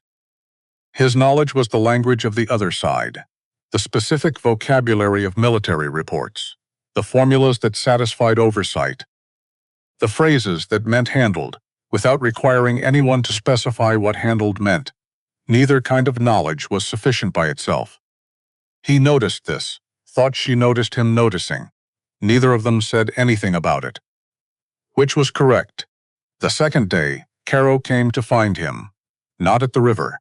At the place where Elias had been working on a broken bridle from one of the camp's older horses. The same cutter splice. Knife-tip rawhide patience. Caro crouched beside him without being invited. Watched him work for a while. Said nothing. Elias kept working. Did not look up, did not adjust his pace. After a while, Caro said, in English, halting, shaped differently than Saya's. "Something Elias hadn't expected, my brother." His name was Nahi. Elias set down the harness leather. "April," Caro said. "This year. Camp Grant." Elias knew. The territory knew. The kind of knowledge that spreads fast and stays. 144 people. A Tuesday morning. Men out working. The ones left behind were women and children and elders. He said nothing. Because there was nothing that wasn't small. Carol looked at the bridle in Elias's hands. "I do not trust you," he said. The same flat precision he'd used in the council. "I will not trust you because you tell me to trust you." He paused. "But you told the truth in the council." "When you did not have to, it was still the truth," Elias said. "Telling it late doesn't make it better." "No." Carol looked at him. "But most men do not tell it at all." He stood. And before he walked away, he said something in Apache. Elias, at the edge of the language now, catching the shape of things, understood approximately. "Don't fail them. Not don't fail me. Don't fail us. Don't fail them. The camp. The children. The women who had been at Camp Grant in April, and were not in this camp now." Elias picked up the harness leather and kept working, his hands steady, his chest knot. The morning of departure. Cold. The particular cold of the Gila at the edge of seasons. Not winter yet, but the air had developed opinions about where it was heading. The cottonwoods along the river had gone yellow. Their leaves moved in the pre-dawn dark with the dry whisper of paper. The delegation was for Elias, Saya, Chato, and Reyes, who had agreed to serve as witness and intermediary. The role of a man who trusts neither side completely but understands the value of the transaction. Caro was not in the delegation. He was on the ridge with 8 warriors. Not an attack force, a presence, the kind of presence that says, "We see everything. We are choosing to be still." Note the choosing. Saya came to Elias before they mounted. She was dressed differently than her ordinary working dress. The same deerskin, but worked more carefully. Turquoise beads along the collar and at the wrists. The silver clasps at her temples polished. Not ceremonial exactly, but deliberate. "This is how I appear when I want to be seen as exactly what I am." She carried a length of white cloth and tied it around his upper arm. Efficient, two-handed. Her fingers working quickly in the morning cold. She looked at the knot when she finished. Then up at him. "Briggs will make an offer," she said. "Before or during. He will offer you something to step away. We talked about this. I'm talking about it again." Her eyes on his. "Because yesterday I thought you had decided. Today I want to be sure. I'm sure, Elias." His name. Just his first name. The way she said it, precise and slightly Spanish-inflected. The same as everything she said. Except that, when it was his name, there was something different under it. Something with the quality of a word you have decided is yours. That you have assigned a specific weight to. "I decided in a canyon," he said, 11 days ago. And then I decided again at the river when you told me what this was. And then again at the council when Chato said with us. And then again last night when we were building that sentence together for a man in a military camp who needs to believe he resolved something." He held her eyes. "I have decided approximately 100 times," he said. "And every time it's the same answer." She looked at him. 3 seconds. 4. Then she turned and walked to her horse, and mounted with the easy efficiency of a woman who has been riding since before she could walk. Kusi was at the edge of the camp, the small boy, 7 years old, gap-toothed. Strong opinions about rocks. I held up a stone as Elias passed. "This one's remarkable." That was always the message. Elias took it, closed his fist around it, felt the weight, small and solid and certain. He put it in his pocket, mounted, rode. Briggs had positioned his camp at the junction of Shenega Creek and the main canyon approach. Smart. Sightlines in 3 directions, a water source. The canyon walls as natural defense on the north side, 70 men. 3 times what the delegation numbered if you counted Caro's warriors on the ridge. 7 times if you didn't. Elias rode in front. White cloth on his arm, hands visible. The posture of a man with nothing to hide and also nothing to prove. A very specific posture, and very difficult to fake unless you've actually arrived at it. The sentries saw them. The camp stiffened. The particular collective adjustment of a body of men shifting from rest to readiness. Briggs came out of the command tent before they reached it. He looked at the delegation, at Elias, at Saya beside him, at Chato behind, on a gray horse, his staff across his saddle, his face the canyon in human form. He looked at all of it for a moment. Then, "Cord, Colonel, you lied to me. I redirected you." A pause. "It bought everyone a week to arrive at this point instead of the other point. I'd call that a service." Briggs looked at him the way you look at a man who has just said something you can't entirely argue with and are unhappy about that. "Get down," he said. All of you." They talked for 3 days. Day 1. Briggs presented the order from the Office of Indian Affairs. The language of relocation. San Carlos Reservation. 45 days from the date of the order, which had been issued 6 weeks ago, which meant 9 days remaining. Saya received this without expression, her face doing the thing it always did. Then she asked Briggs, politely, precisely, in the tone of someone asking a procedural question, what the specific mandate was. The actual language of his orders, Briggs read it. Ensure stability and compliance in the designated territory. There it was. Taza had been right. The relocation was the method, not the mandate. Saya looked at Elias. One brief look. The look of 2 people in a room who share a piece of information that no one else in the room has. The look that says, there it is. We were right. Now we use it carefully. Then she looked back at Briggs. Let us have tonight, she said. We'll speak again tomorrow, Briggs agreed. Because he was a man who preferred to think he was being reasonable. And because something in the way this woman spoke made unreasonableness feel impolite. That night, in the tent Briggs's men had allocated, 1 tent for the whole delegation. Elias sat across from Saya, while Chato slept the sleep of a very old man who has decided to conserve his resources for when they matter, and Reyes sat in the corner with the professional detachment of a man who has heard every kind of negotiation and has no remaining opinions about any of them. Reyes had seen this territory change hands 3 times in his life, in the sense that different names had appeared on different maps, while the land itself remained exactly what it had always been and paid no attention to the naming.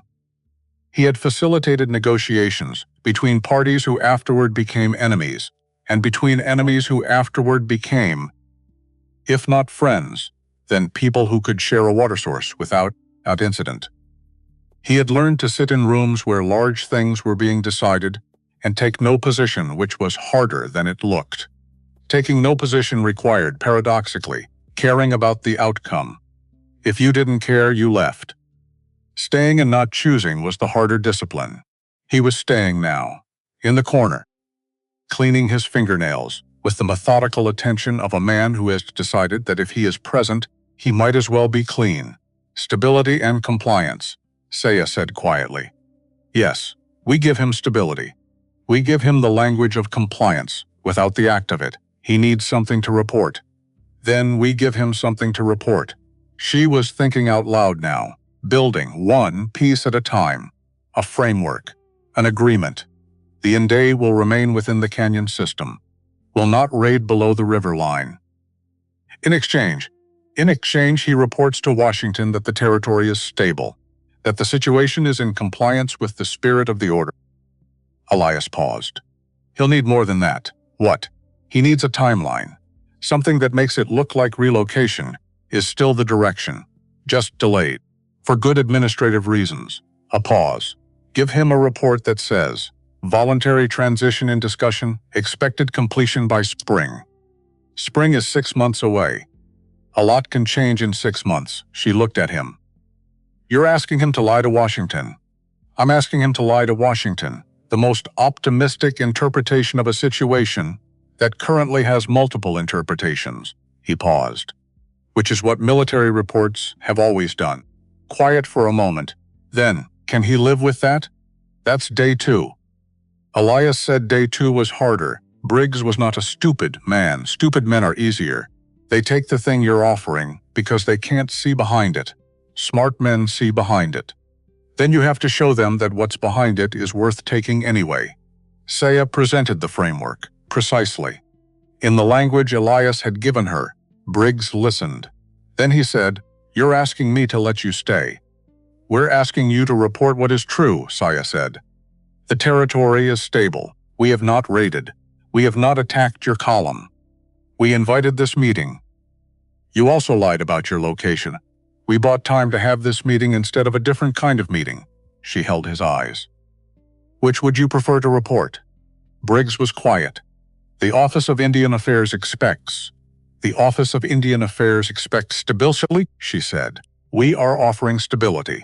The method is a detail. Briggs looked at Elias. This was the moment. Elias recognized it. The moment where a man looks at someone he knows and asks without asking, is this real? Is this what she says it is? Are you standing behind this? She means it, Elias said. All of it. The non-aggression boundary. The framework. Every word in you, Briggs said. What are you in this? A pause. I'm her husband, Elias said. First time he'd said it out loud. Plain and direct, and landing in the room with no performance attached to it. Briggs stared at him.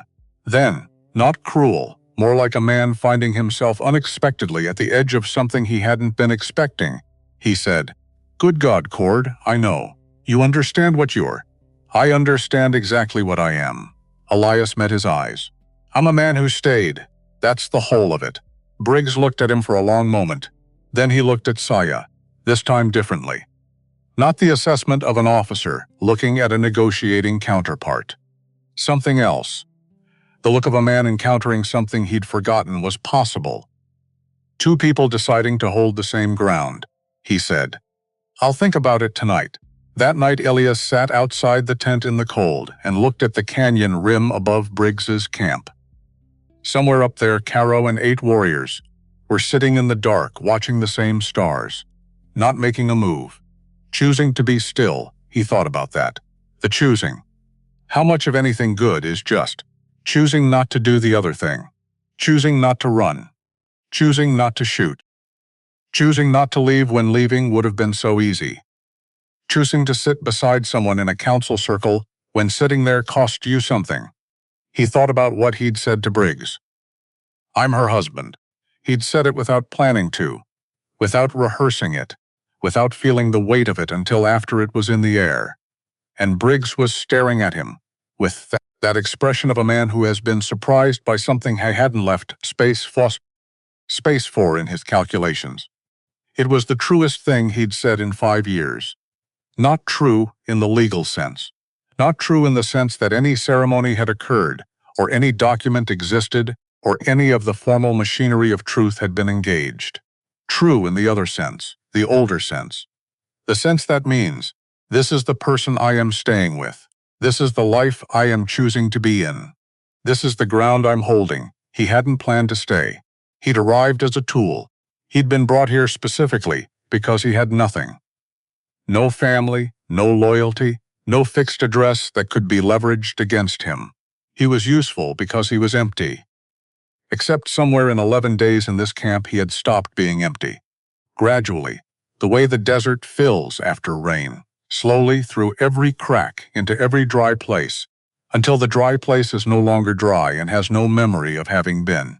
He had been filled by small things, a boy and his stones, an elder's low voice at a fire, the smell of the river, a woman who corrected his arithmetic and showed him where water hides in dry ground, and sat beside him in a council circle when neither of them had expected her to.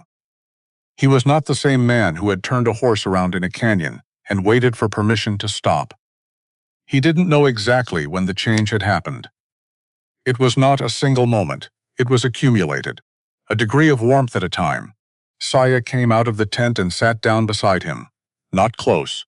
Just the same position she'd taken the first morning in his lodge. Across from him, but not across. Beside, he'll agree, she said. How do you know? Because when he said he'd think about it, he looked at you. Not at the map, not at me, she looked at the rim. He was deciding whether he trusted you. Not the framework. You and you told him you were my husband without apologizing for it. A pause. That's not the move of a man who is undecided. He looked at the stars. What happens if it holds? He said. The framework. The 6 months. What happens after? Something else. Something we can't see from here. She was quiet for a moment. That's always true. You can only see the next step from the step you're on.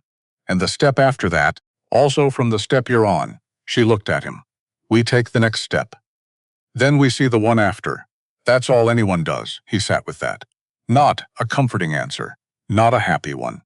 The honest answer of a woman who has never told him what he wanted to hear when the truth was available. Saya. Yes, after this.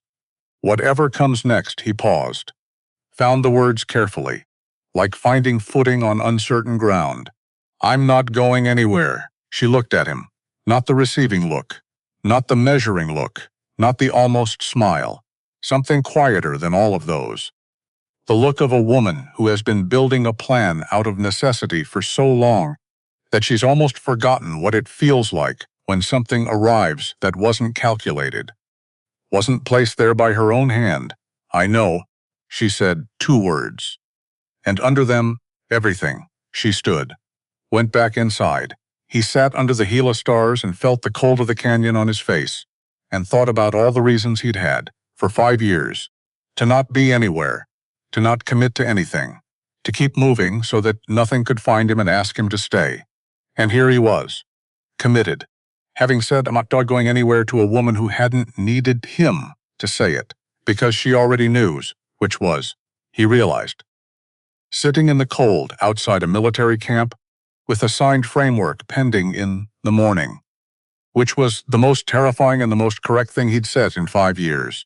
He reached into his pocket, found Kuzi's stone, held it small, solid, certain. He sat with it until the camp went quiet and the fire burned down, and the stars above the canyon rim did the thing stars do, which is exist without comment. Day 3, Briggs called them into the command tent at mid-morning. He had a piece of paper, handwritten. The framework language, translated into official phrasing. He slid it across the table. Elias read it. Then Saya read it. She read it twice, her finger tracking each line, her face giving nothing away, and then, very briefly on the second read, giving something away. The faintest release, the almost smile, which was not a smile, which was better than a smile because it was real. She looked at Briggs. This is acceptable, she said. Briggs nodded. Looked at Chato. The old man had been present through 3 days of negotiation, and had contributed exactly 3 sentences. Each one at exactly the right moment. Each one carrying exactly the right weight. He was not a man who needed volume. He looked at Briggs, and said, in Apache, which Saya translated without being asked, her voice carrying his cadence faithfully. My people have lived in this valley since before your country had a name for it. We will be here after. All we ask is that you let us live. Briggs looked at the words after they were spoken, at the air where they'd been. He picked up the pen, he signed, and this was the moment Elias hadn't expected, the thinking that arrived without being calculated or placed. Briggs set down the pen and said, I'm going to send a letter to the Office of Indian Affairs. Along with the report, he paused. The letter will be my personal recommendation that the current framework be maintained and the relocation order be formally reviewed. Another pause. I don't know if it'll do anything. Probably not much. Washington does what Washington does. Elias looked at him. But I'll send it, Briggs said. For whatever it's worth. Elias said. Why? Briggs looked at the signed paper, then at Elias. Something in his face that was not quite warmth, but was in the same direction. Because you told me the worstest thing about yourself when you didn't have to, he said. And then you came back here anyway, and stood behind every word she said. He picked up the signed framework and handed it to Saya. A man who can do that. He usually knows something I don't. He held out his hand. Elias took it. They shook. Not warmly, not as friends. As 2 men who have been on opposite sides of something large and have both, in their specific ways, tried to do a thing that was right, which is different from easy, which is different from certain. 2 men who would probably not see each other again. And both understood this and found it neither sad nor celebratory. Just accurate. It was enough. The delegation rode back in the afternoon. Saya carried the signed paper in her saddlebag. Chato rode ahead on his gray horse, his staff across his saddle, the horse finding the canyon path without being asked because it had made this walk 100 times.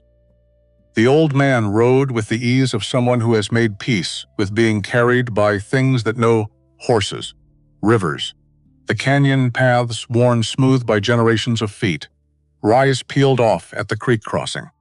His work done. Back to the useful neutrality that was his life and his living.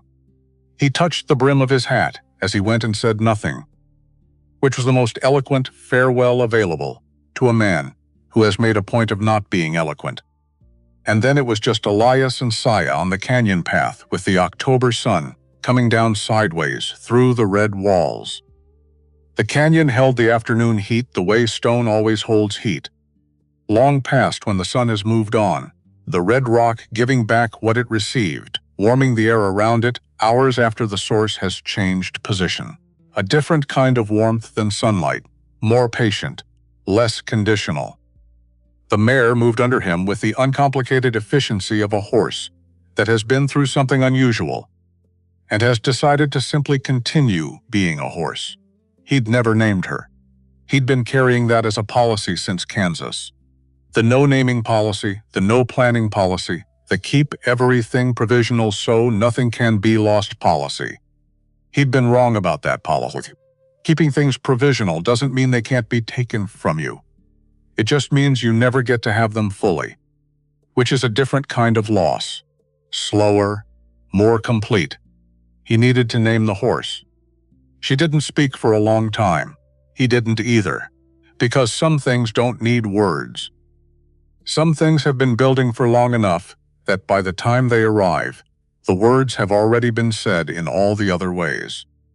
In sitting beside someone in a council circle, in handing over a mother's leather pouch, in saying I'm her husband in a military tent without flinching, in knowing when to speak and knowing when the most important thing is to be still. After a while she said, "Caro will still not trust you, I know. He may never fully trust you. I know that too." A pause. "Does that bother you?" He thought about it honestly. "No," he said, "because I understand why. And because trust that's given without reason isn't worth as much as trust that's earned slowly." He looked at the canyon walls. "I've got time." She looked at him. The look she had when she was calculating something, and the answer keeps coming out the same way, and she's deciding whether to say the answer out loud. "Yes," she said finally. "You do," which was the most precise and least ornate declaration of anything that had ever been declared. Which was exactly right. Exactly her.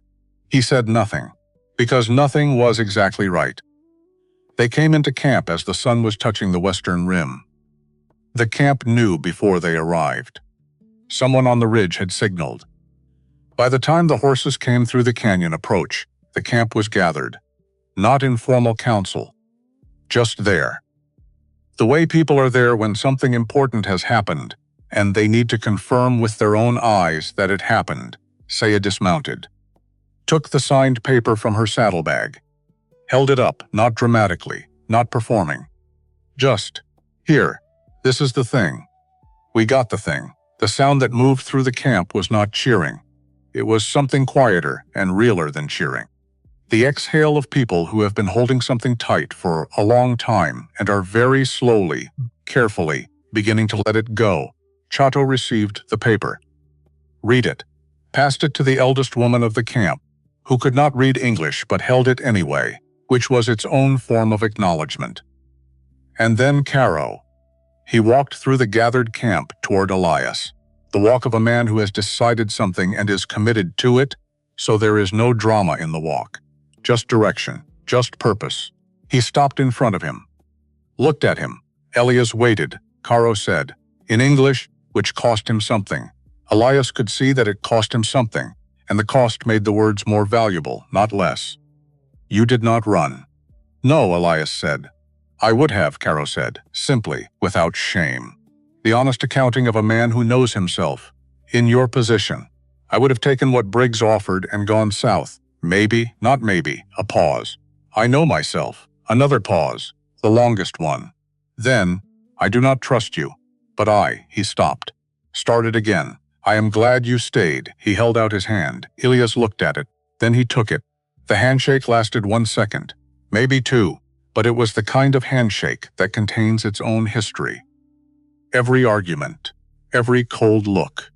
Every morning, Caro stood at the edge of the camp, measuring whether Elias Cord was worth the blood spent on saving him. The answer: not yes exactly, not absolution, not friendship yet, but something that could grow into those things if given enough time and enough truth. Caro nodded, turned, walked back into camp. Kuzi appeared at Elias's elbow, held up a stone. Elias took it, added it to the one already in his pocket. Remarkable, he said. Kuzi nodded seriously. Winter came to the Gila, the way winter always comes to the desert, not with drama, without announcement. Just the mornings getting heavier, and the river running lower, and the cottonwoods finishing their conversion from yellow to brown to bare. The canyon walls took on a different quality of cold, the kind that comes from rock that has been cold for months and intends to stay that way for months more. The sky went a particular clean blue that has no warmth in it at all. Inside camp, life continued, as it always had, as it had for longer than any record or treaty or military report could measure. The grinding stones, the cooking fires, the children with their strong opinions, and the particular urgent business of being 7 years old. Elias Cord learned Apache slowly, the way you learn any language when you are surrounded by it and care about the people speaking it. In fragments first, individual words attached to the things they named, then phrases, then the beginning of grammar, the architecture under the words that tells you how the people who made the language think about time and relationship and obligation. Apache has words for things that English doesn't, not concepts you have to talk around. Actual words, single words, for the particular quality of light on the canyon in early morning, or the feeling of returning to a place after absence, or the way a fire sounds when everyone around it is content. He noticed this, started filing the words the way Sile things, systematically, for future use. He made mistakes, frequently. Sometimes the mistakes were useful because they were funny, and laughter is its own kind of bridge. He mispronounced a word for water, and said something that meant, approximately, a person who has no idea where they are going, which was, several people pointed out with the dry wit of people who have survived all much, not entirely inaccurate. Saya corrected him. Precisely. Without excessive patience, and without impatience either. The way she did everything. One evening, he said something he thought meant the fire is warm, and she looked at him for a moment before saying, carefully, "You told the fire it was your grandmother." He looked at her. She looked back, and then, not quite a laugh, not quite the Omsto smile, something in between, something warmer than either. She made a sound that was, functionally, laughter. Brief and real and entirely unguarded. He held very still.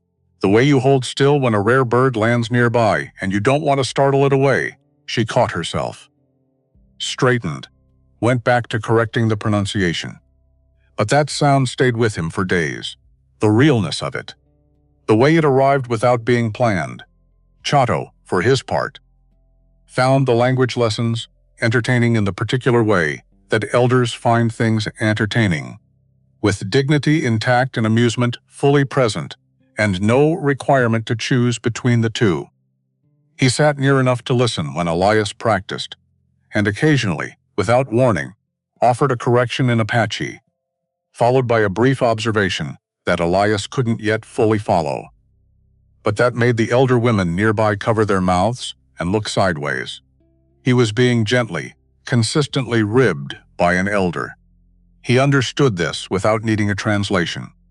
He accepted it the way you accept it when the people around you have decided you are part of the household.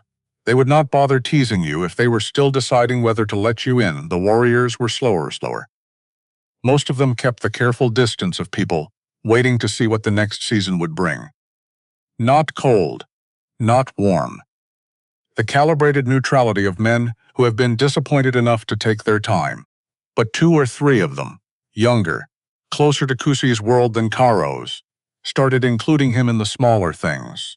Not hunting, not training, not anything that required trust in a critical moment, but the peripheral work, repairing fences, gathering wood, the ordinary labor of a camp that needs many hands and has learned not to leave any hands idle. He worked, without complaint, without performing the working, just worked, the way a man works when he's part of something and understands his part in it. Karo watched all of it. Still taking the measure, still keeping the ledger. But the watching had changed slightly in quality. Less like a man watching a threat, and more like a man watching an unknown quantity that is slowly, grudgingly, resolving into something identifiable. Not trust yet. Not even close to trust. But the first step before trust, which is the decision to keep out watching, because there might be something worth watching. He taught Kusi to splice leather. The boy was better at it than he expected. Strong hands for 7. Good instincts for tension. The ability to feel, through the rawhide, how much strain it could take before it needed to be eased. He learned the splice in 2 days and then immediately began applying it to everything in reach, with the particular enthusiasm of a child who has been given a tool and is now determining the full range of its applications. Elias told him about Cutter, the mule skinner from Missouri who'd hated his own name, who cried at card games regardless of outcome, who could fix anything with 2 pieces of leather and a bad attitude. Kusi didn't have enough English to follow all of it. But he followed the shape. The shape was, there are people who teach you things you don't know you'll need. The teaching matters even when the teacher is gone. Elias thought about Cutter more than he'd thought about him in years. Funny, the things that come back to you when you stop running. He thought about Clara too, about Josie, about Thomas and his smooth creek stones. Not every day, but regularly, without flinching away. The grief had found its proportion. It was still there, it would always be there, but it had taken its proper place relative to the rest of him. Not smaller, just proportional. You don't stop loving the people you've lost. You just learn to carry them differently. Saya knew he thought about them. She didn't ask. She gave him the space for it the way she gave space to everything. Not by ignoring it, but by not requiring him to explain or justify or hurry through it. Once, on an evening when he'd been quiet in a particular way, she simply sat beside him at the fire and handed him a piece of dried fruit and said nothing, which was exactly right. December arrived, and with it a rider from Fort Bowie. Not soldiers. Just a single rider with papers. The papers were not the revocation of the framework. Not a new order, just a letter, personal, to Elias Cord. Care of the ND camp at Gila Canyon. He read it. Then he read it again. Briggs had sent the letter to the Office of Indian Affairs as promised. Washington had done what Washington generally did. Responded 6 weeks late, with a communication so thoroughly written in bureaucratic language that it said approximately nothing while technically saying something. Except for one paragraph near the end, in the particular careful language of a government office that is not committing to anything, but is also not committing.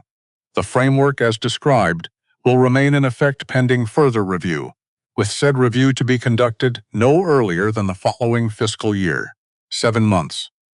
Not a victory, not a guarantee, not the end of anything, but time, just time. He brought the letter to Saya. She read it. Read it twice. 7 months? Yes. Then we have 7 months to make ourselves so stable, so documented, so clearly not a problem, that when the review comes, there's no argument for changing the framework. Yes, she looked at the letter. Then at him, Reyes can help. He knows people in the territorial government, people who can document the lack of incidents, the cooperation. She was already building the next thing. Already moving toward 7 months is enough. If we use it correctly, Elias looked at her. At the woman who had been building plans out of nothing for years, who had calculated him from a canyon rim before she knew his name, who had sat beside him in a council circle when it cost her something. who had said "I know" in a cold, nice Apache military tent and meant every possible version of those two words simultaneously. "Saya," he said. She looked up from the letter. "You've been building the next thing since before the last thing was finished," he said, a pause.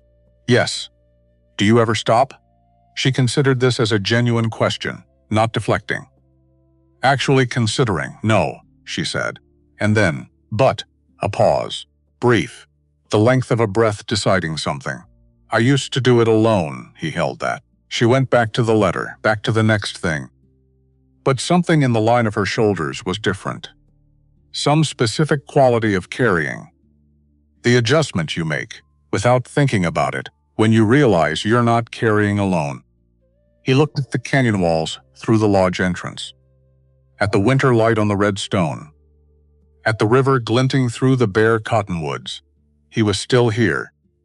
He was still here, and the fact of it no longer surprised him. Spring came in March. The brittle bush went yellow first. In the cracks of the canyon walls where the rock held heat from the south face. Then the desert willow along the river, going from bare to the first impossible green of new leaves, in what seemed like a single overnight decision. Then the poppies, sudden and orange, and entirely unconcerned with the trouble the winter had taken.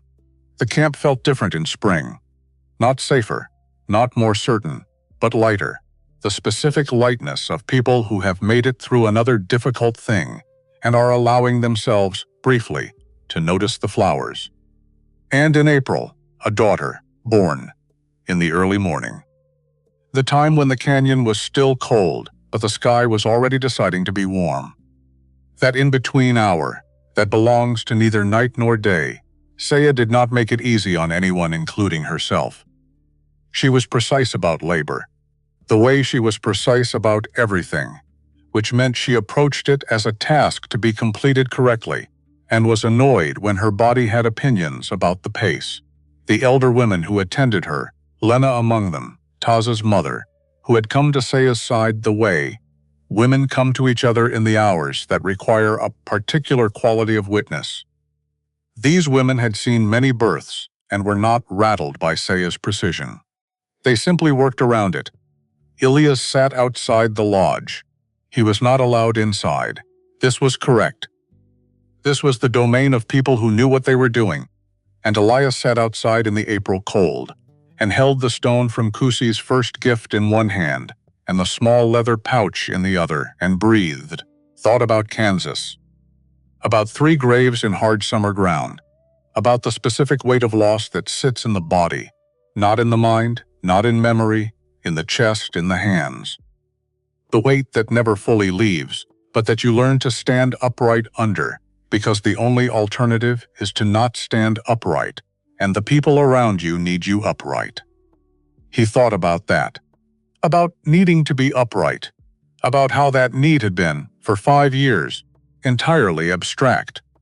There was nobody who needed him upright, which had been part of the permission he'd given himself to stop trying. And here was the undoing of that logic.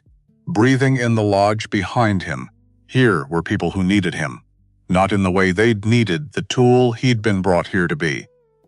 In the other way, in the ordinary human way of a family, which is, we need you present and paying attention, and occasionally annoying us with your mispronunciations of Apache words for grandmother. He sat with that. Let it be what it was. The morning was cold, but the sky was doing its April thing.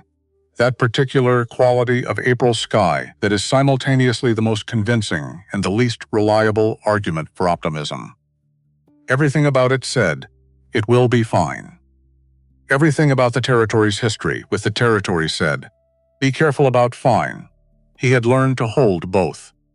The sky's argument and the history's counter-argument. The beauty of the morning and the difficulty of the afternoon. Both true, both real, both worth attending to. He held the stone.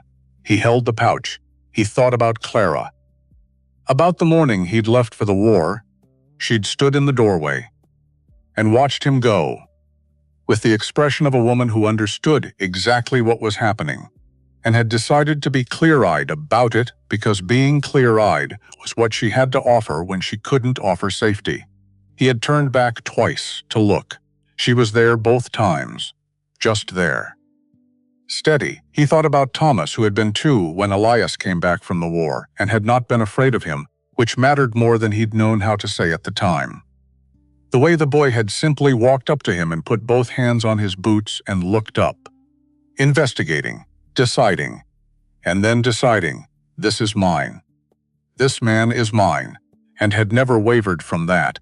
He'd been a lucky man before Kansas. He hadn't known that. He'd thought his luck was ordinary because it was all he'd ever known. He knew the difference now. And here, in the April morning, the difference was about to become true again. Then a sound from inside the lodge. Small, new. The most particular sound in the world. He closed his eyes. The thing in his chest, that thing that had been testing the ice since October, knocking on it like a stone thrown at a frozen river, was not testing anymore. Not loud, not dramatic, just warm. The specific warmth of something that has been cold for a long time and has discovered it no longer has to be. The lodge cloth moved. Lena looked at him with an expression that needed no translation. He went inside. She was the color of the canyon at dawn. That particular shade that is neither one thing nor another. Pink, brown, and red gold. And something without a name yet, because she had only been in the world for minutes, and names take time, and she had all of it ahead of her. Saya held her with the competence of a woman who has decided to be competent at this the way she was competent at everything. But her face was doing something he had never seen it do. Not the receiving look, not the measuring look, not the almost smile, just open. The face of a woman who has spent years building walls for good reasons and has met something that walks right through all of them without trying. He sat beside her. Close, she looked at him. Then at the baby. Then at him. Ren, she said. The name they'd decided together 2 months ago, sitting by the river. Not Nde, not English, not Spanish. Just Ren. A sound that belonged to nobody and therefore belonged to her. Ren, he agreed. He looked at his daughter, at the small, absolute completeness of her. At her hands, closed in fists the size of nothing, already certain of themselves. He reached out. Let one of her fists close around his finger. She held on, of course she did. He sat with his daughter holding his finger in the early April morning in the Gila Canyon and let himself feel the full weight of it. Not running from it, not managing it, just feeling it, all of it. The grief that was still there, because grief doesn't leave. It just finds its proportion relative to the rest of you. The loss that was still real. The graves in Kansas that would always be graves. And this. Also this, both things. True at the same time. Which is not a resolution exactly. Not a story where the pain is erased by the joy. Something more honest than that. Something that costs more and means more. The river sounds outside. The camp waking up. Kuzi was probably already awake, looking for remarkable stones. Saya leaned against him, just slightly. The weight of a woman who has been a load-bearing wall for years and is, for this one morning, choosing to lean. He leaned back, outside the lodge. Footsteps. Stopping just outside the entrance. Then, nothing. The presence of someone standing there. He looked at the entrance cloth. After a moment it moved. Caro looked inside. His face the canyon face, the closed ledger. The weight of everything it always carried. He looked at Ren, and something in his face, just for a moment, something that wasn't grief, and wasn't suspicion, and wasn't the careful accounting of trust earned or not earned, something older and simpler than all of that. The face of a man who has lost a brother and knows what it is to love something that can be taken from you, and who has not stopped loving things despite knowing that. He nodded. Once to the baby, or to Elias, or to whatever this was. This small human fact lying in the April morning, proof that two things could exist in the same place at the same time. That the desert could be merciless and alive. That a man could lose everything and still have somewhere to be. That a woman could build a plan out of necessity and find, somewhere inside the plan, something she hadn't calculated. Caro let the cloth fall. His footsteps went away. Elias looked at Saya. She looked at him, she said, He'll be difficult about the training schedule for the Warriors next month. He almost laughed. He caught it. Then he didn't catch it. He laughed. Actually laughed. Out loud. In the lodge in the April morning, with a new person sleeping against his finger. And Saya, precise and practical, and always 3 steps ahead of everything, looked at him laughing, and the corner of her mouth moved further than it usually moved, further than the concept of almost smiling, further than anything he'd seen her face do before, an actual smile. Brief, complete, real there and gone. Enough later that morning, Elias sat outside the lodge in the April sun. The camp had the quality of a day after something large, the specific exhale of people who have been holding tension, and have now, for this morning, released it. Not permanently. The tension would be back. The review would come. New men with new papers would eventually arrive. The work of surviving in this territory was never finished. But today the children were running in the way children run, when nobody has told them to be still. Today the elder women were sitting at the grinding stones with an extra leisure to it. Not hurrying. Not watching the horizon, just grinding and talking in the low, comfortable tone of women who have time to speak to each other about things that are not urgent. Today was a day that the canyon held gently. Chato came and sat beside him, his staff across his knees, his face doing the receiving thing, taking in the morning, the river smell, the yellow brittle bush on the canyon walls. 2 men with different histories and the same canyon, and 1 morning between them. They sat without speaking for a long time. Not because there was nothing to say, because what needed to be said was already present in the sitting, in the canyon around them, in the river below, in the spring arriving, 1 yellow flower at a time, through every crack in the red desert stone. Chato had been coming to this rock, or one very like it, in this same general position relative to the morning sun, for longer than Elias had been alive. He had sat here through councils and births and deaths, and treaties signed and broken, and seasons of abundance and seasons of nothing. He had sat here, after the months that had seemed like the end of everything, and discovered that they were not quite the end of everything. There had always been a morning after. He had called Elias a gift because he believed it. Because he had lived long enough to understand that what looks like accident is sometimes something more deliberate. Not in the sense of divine machinery working out a plan, but in the sense that some things are exactly what they need to be, at exactly the moment they need to be it. A man who has already lost everything is, in fact, exactly the kind of man you need when everything is at risk. The math of it is brutal. The math is also true. Chato had brought Saya home from Santa Fe for the same reason he'd accepted Elias into the camp. Not because he was uncritical, because he could see what things were built for, and he trusted what things were built for. And he had lived long enough to know that the building takes time. But eventually, if you pay attention, you see the structure. After a long time, he said, in English, shaped with care, carrying exactly as much as he meant, not 1 word more. You are still here.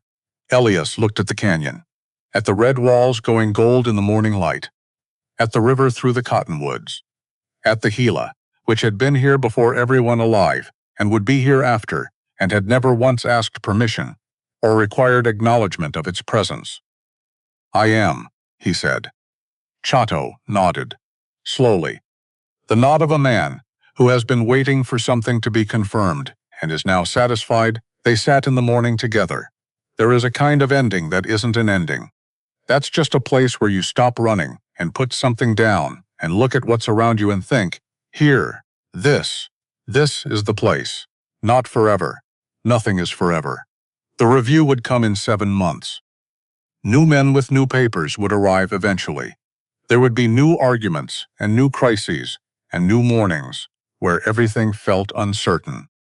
This was the Gila and the territory in 1872, and the world did not stop being complicated because one man had stopped running.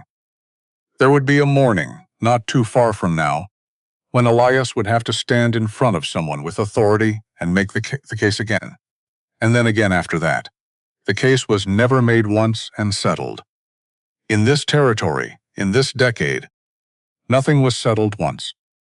And kept you made the case, and then you rested briefly, and then you made it again.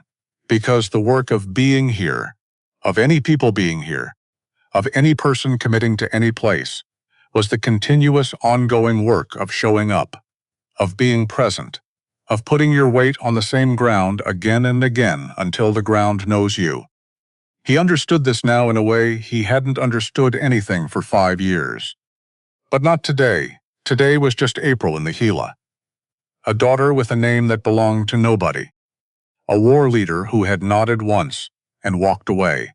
An elder sitting in the morning sun with a man he had called a gift, before he knew if the gift was worth anything.